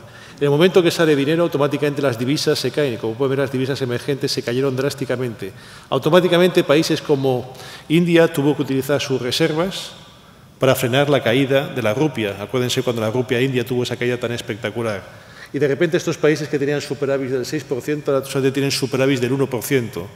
Malasia, por ejemplo, se ha comido 12 puntos de superávit por cuenta corriente. Indonesia entra en déficit por cuenta corriente. Eso provoca que en algunos sitios, por ejemplo, las inflaciones se disparen, como en el caso de Indonesia, o que Brasil suba tipos de interés. Indonesia también sube tipos de interés. Y finalmente el bono a 10 años sube a niveles del 3% desde niveles del 2%. Y todo esto todavía sin retirar ni un solo duro de los 85.000 millones de dólares que se supone que tiene que quitar mensualmente. Por eso, de repente, Ben Bernanke en la siguiente reunión se volvió un hombre complaciente que no quería retirar estímulos monetarios. Vean ustedes por qué. Gracias, Alberto. Josep pregunta por cuál es el mejor valor europeo, o cuál tiene mayor potencial de revalorización de los que forman parte de tu cartera, tanto europeo, en Instituto Sensu, como español.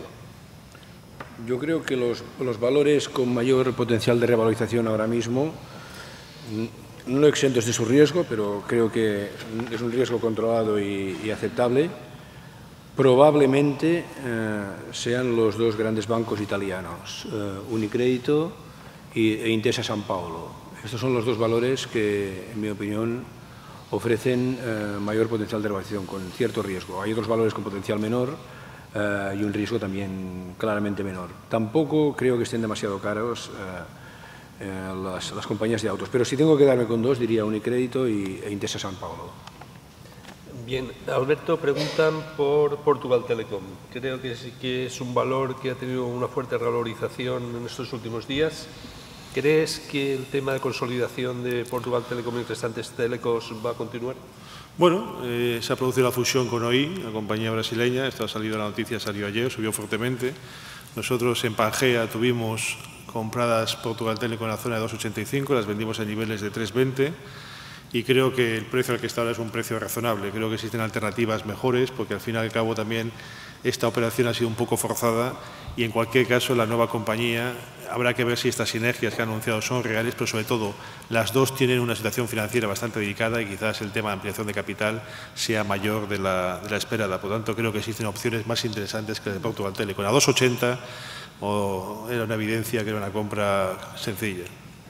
Bien, a mí me gustaría preguntaros, vosotros que sois finos observadores del mercado, si creéis que la situación inmobiliaria en España ha tocado suelo y qué pensáis, por ejemplo, de que, bueno, en la costa están viniendo los grandes inversores, digamos, extranjeros, rusos, alemanes, los mismos que se fueron hace 5 o 7 años en máximos, ingleses también, a comprar a precios por la mitad de los que se fueron. ¿Creéis que el mercado inmobiliario puede tener aún una caída o que ya se está regulando bastante? España solamente podía utilizar la autodevaluación. No controlábamos tipo de cambio, no controlábamos tipo de interés, política fiscal no podíamos hacer. Por tanto, España solamente podía devaluar tierra y trabajo y las dos cosas las hemos devaluado y creo que el inmobiliario tiene unos precios estupendos, ¿no? Bueno, casas a 80.000, 90.000 euros, yo me las compro todas, no tengo ningún problema, ¿no? De hecho, Enrique, que sepas que me compré una casa en el Pirineo por 80.000 euros, una promoción. Ya te visitaré. Y ya me visitarás, me la verme. Pero yo siempre voy a hacerles un cálculo bien sencillo. Ustedes van a tener en su vida 3 decisiones de inversión: comprar renta variable, comprar renta fija o comprarse una casa. Y ustedes, para saber si una cosa está cara o barata, tienen que ver cuál es el tipo de interés madre. El tipo de interés madre para una inversión a medio y largo plazo es el bono a 10 años de un país. Si el bono a 10 años de un país está en torno al 4%, que sería lo ideal, porque el 4% representa el crecimiento nominal del PIB, la inversa de 4 son 25 veces. Por lo tanto, a una casa le tiene que exigir una rentabilidad del 4% y a la bolsa quizás un 6%. Aunque también a las casas hay que exigir un 6%. ¿Qué es lo que quiere decir? El precio máximo para mí de una casa está en torno a 20-25 veces el alquiler que se paga por ella. Si usted paga 600 euros de alquiler al año por una casa, son 7.200 de ingresos, lo multiplica por 20 veces, la casa cuesta 144.000. Ya sé que usted piensa que vale 300.000. Sí. Yo sobre los inmuebles, ahora a ver, simplificando mucho, en España, en pleno boom a nivel agregado, en pleno boom de la construcción, el sueldo, digamos, el precio medio de una vivienda media en España representaba 8 veces el ingreso medio de una familia española.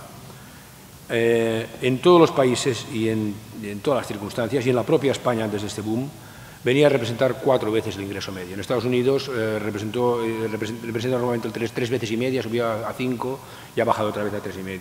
Es decir, el precio de una casa son 4 años de ingreso de la familia. Ese es el precio justo, por decirlo de alguna manera, no 8.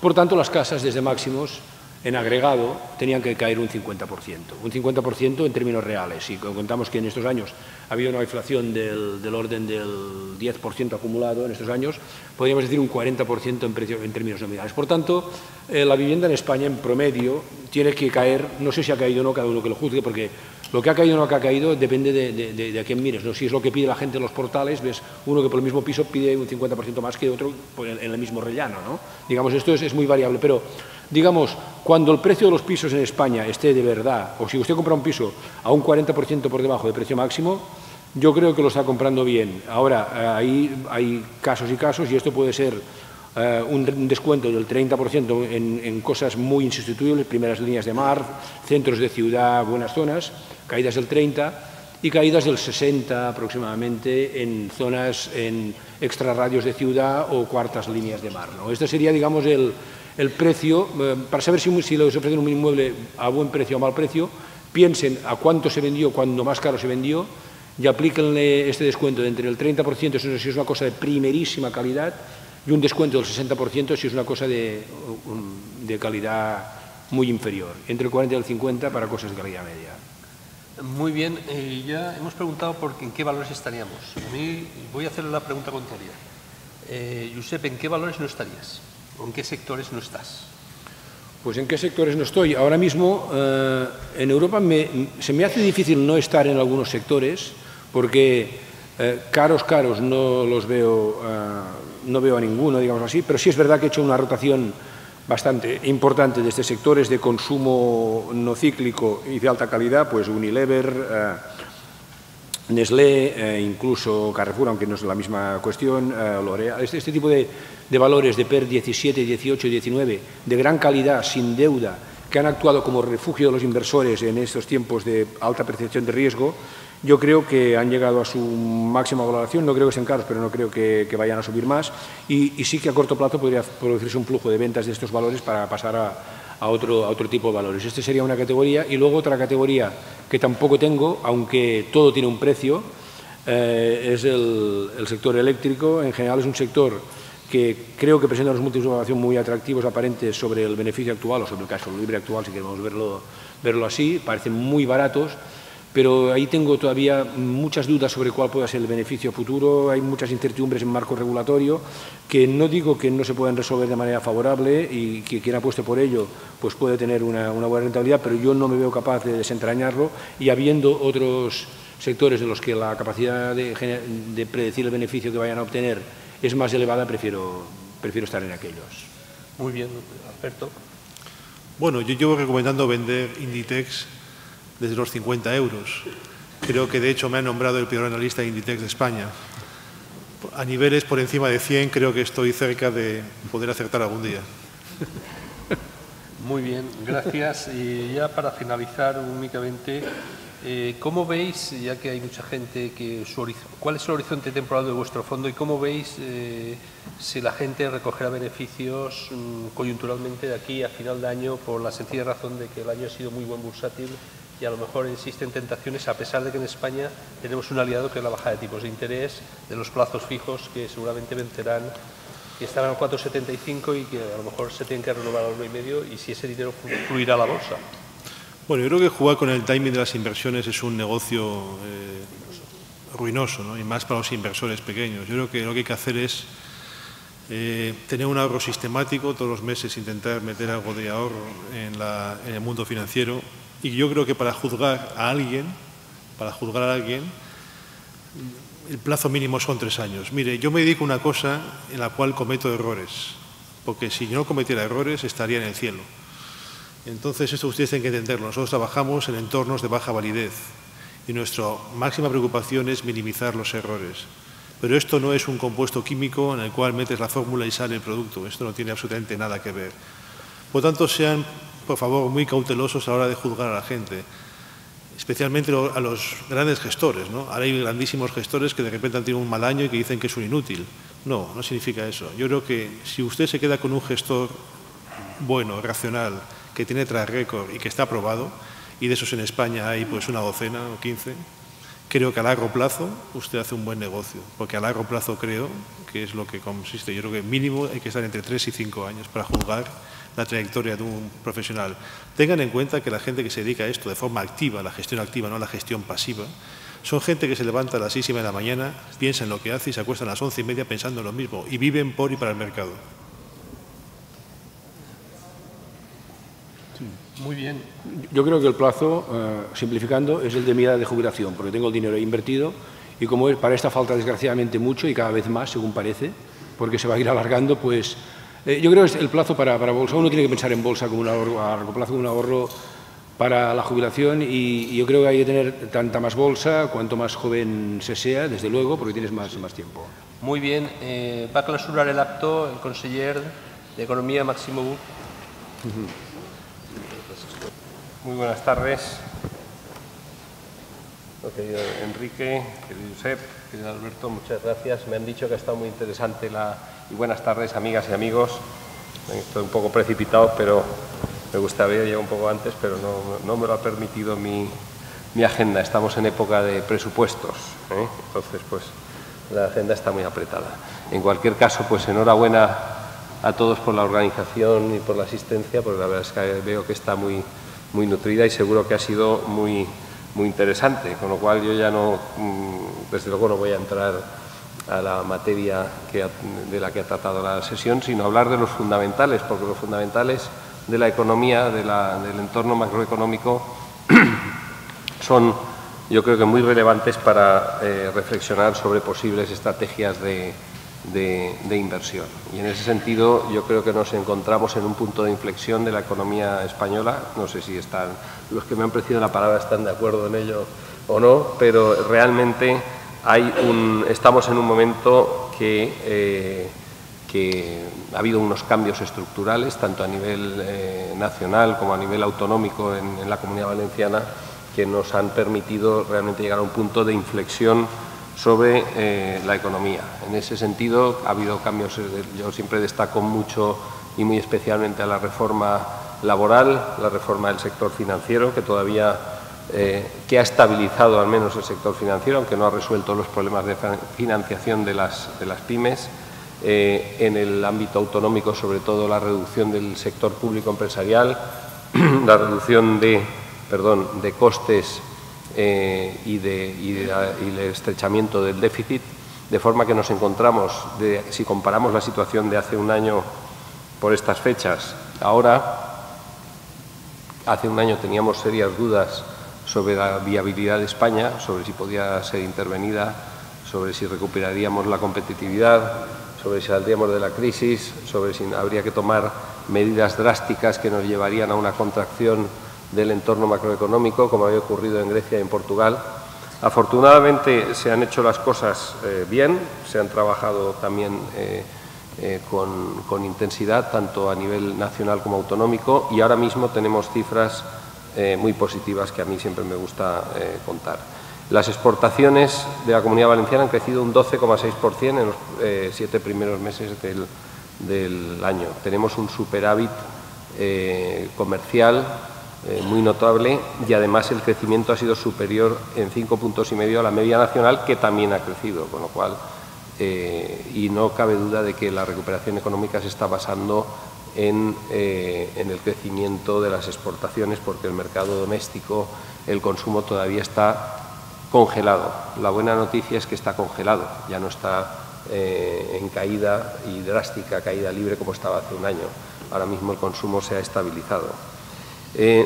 También ha contribuido a una mejora de la situación económica el turismo, que tenemos un crecimiento del 11,8% de afluencia de turistas extranjeros en la Comunidad Valenciana. También España crece, aunque menos, crece un 4,5%.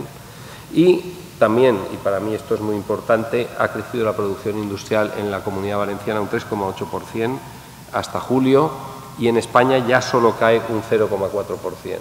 Es decir, también se ha estabilizado la caída de la producción industrial.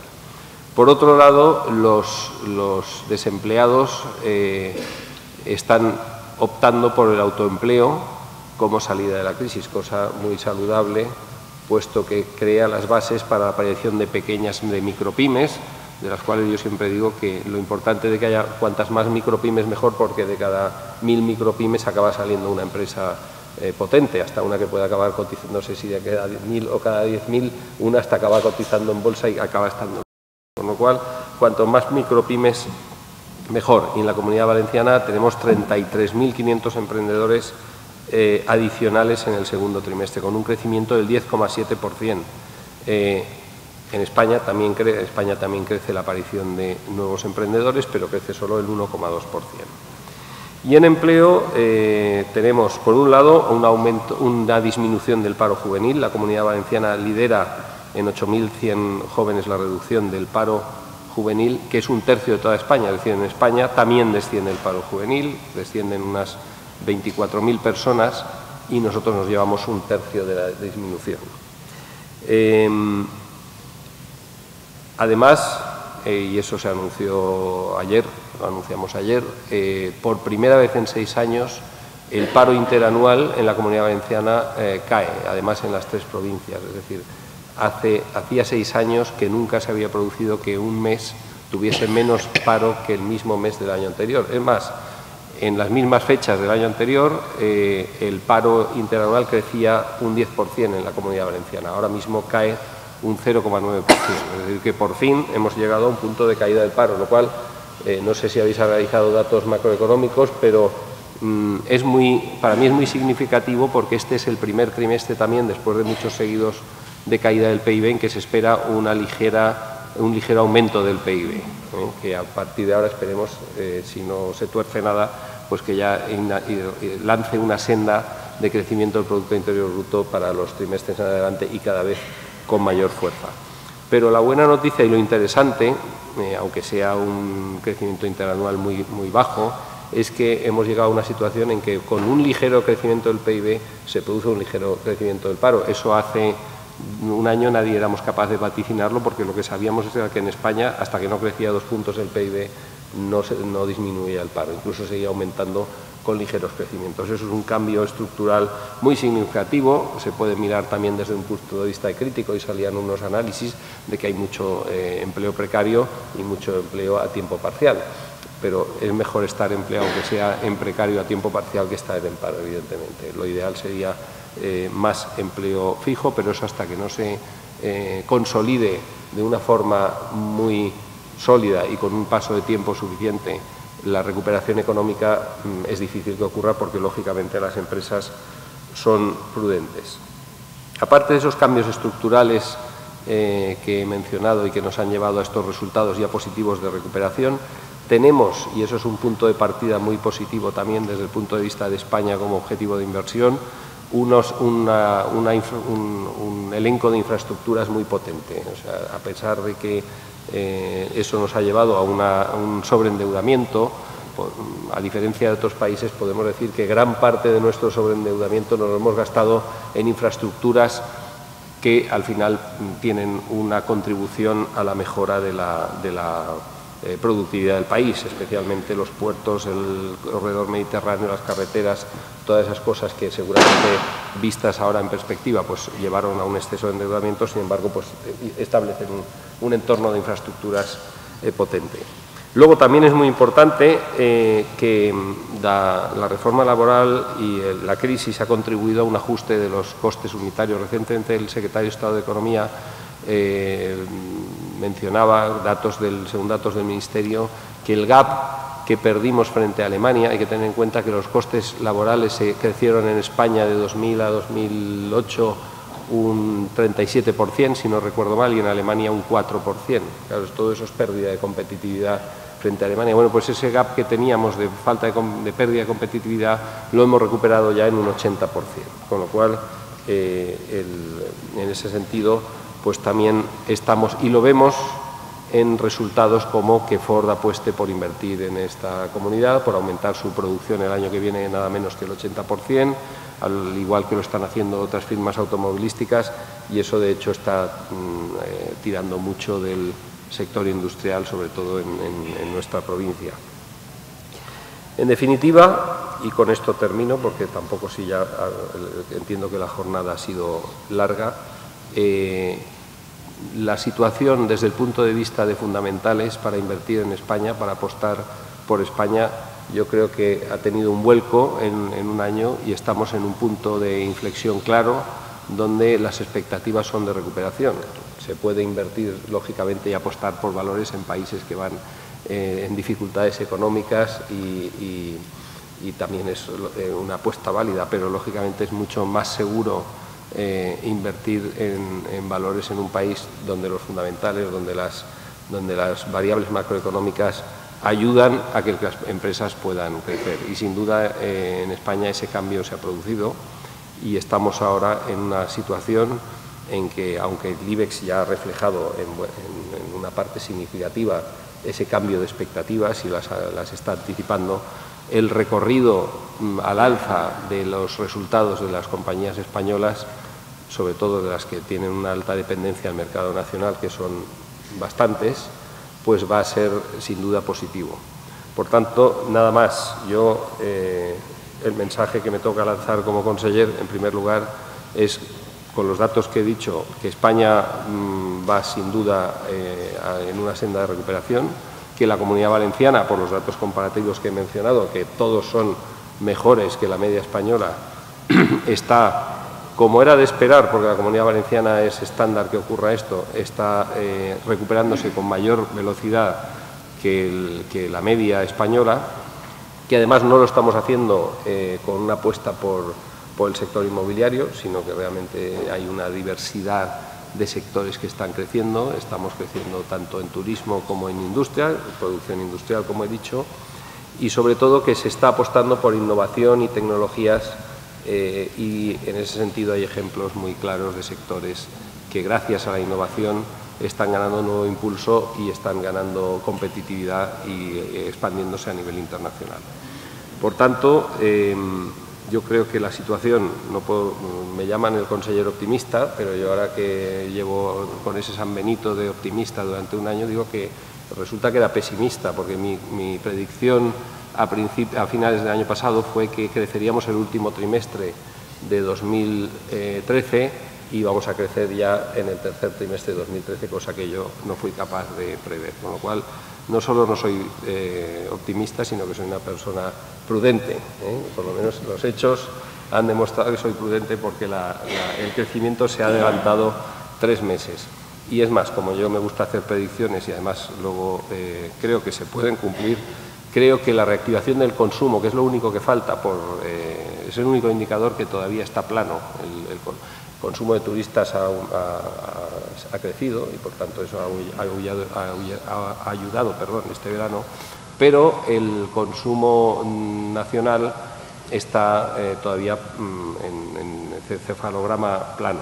De hecho, cuando miramos las provincias donde más ha crecido el consumo son Baleares y Canarias, y es evidente que eso no es por la demanda nacional. ¿Cuándo se producirá la reactivación? Cuando haya bastantes meses de una trayectoria de reducción del paro y de consolidación de los datos. Hay que pensar que los políticos y los economistas en general hemos perdido mucha credibilidad en este país y la prueba, valga la redundancia, de mencionar el país es que cuando en España bajó el paro en 100.000 personas en mayo, el periódico El País en este caso hizo una encuesta para ver quién se lo creía y el 70% de los encuestados dijeron que no se lo creían. Con lo cual, yo soy consciente de que por muy buenas noticias que lance las personas, los ciudadanos, les costará creérselo hasta que lo vean en sus propias carnes o en su entorno o realmente comprueben que a su alrededor pues cada vez hay menos parados o que su vecino encuentra trabajo o que cada vez hay menos gente que va al paro.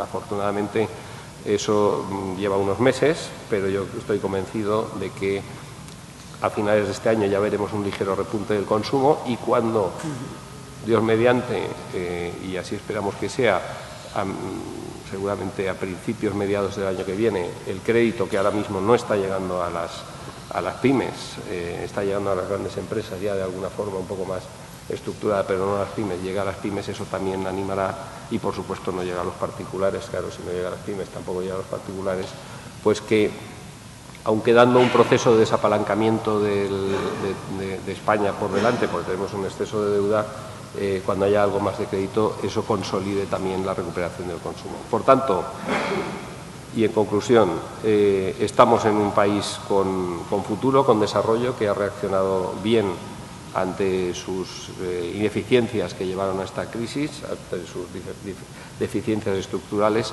Yo siempre digo que esto no es que ya esté todo solucionado, queda mucho trabajo por hacer, hay muchas cosas por cambiar.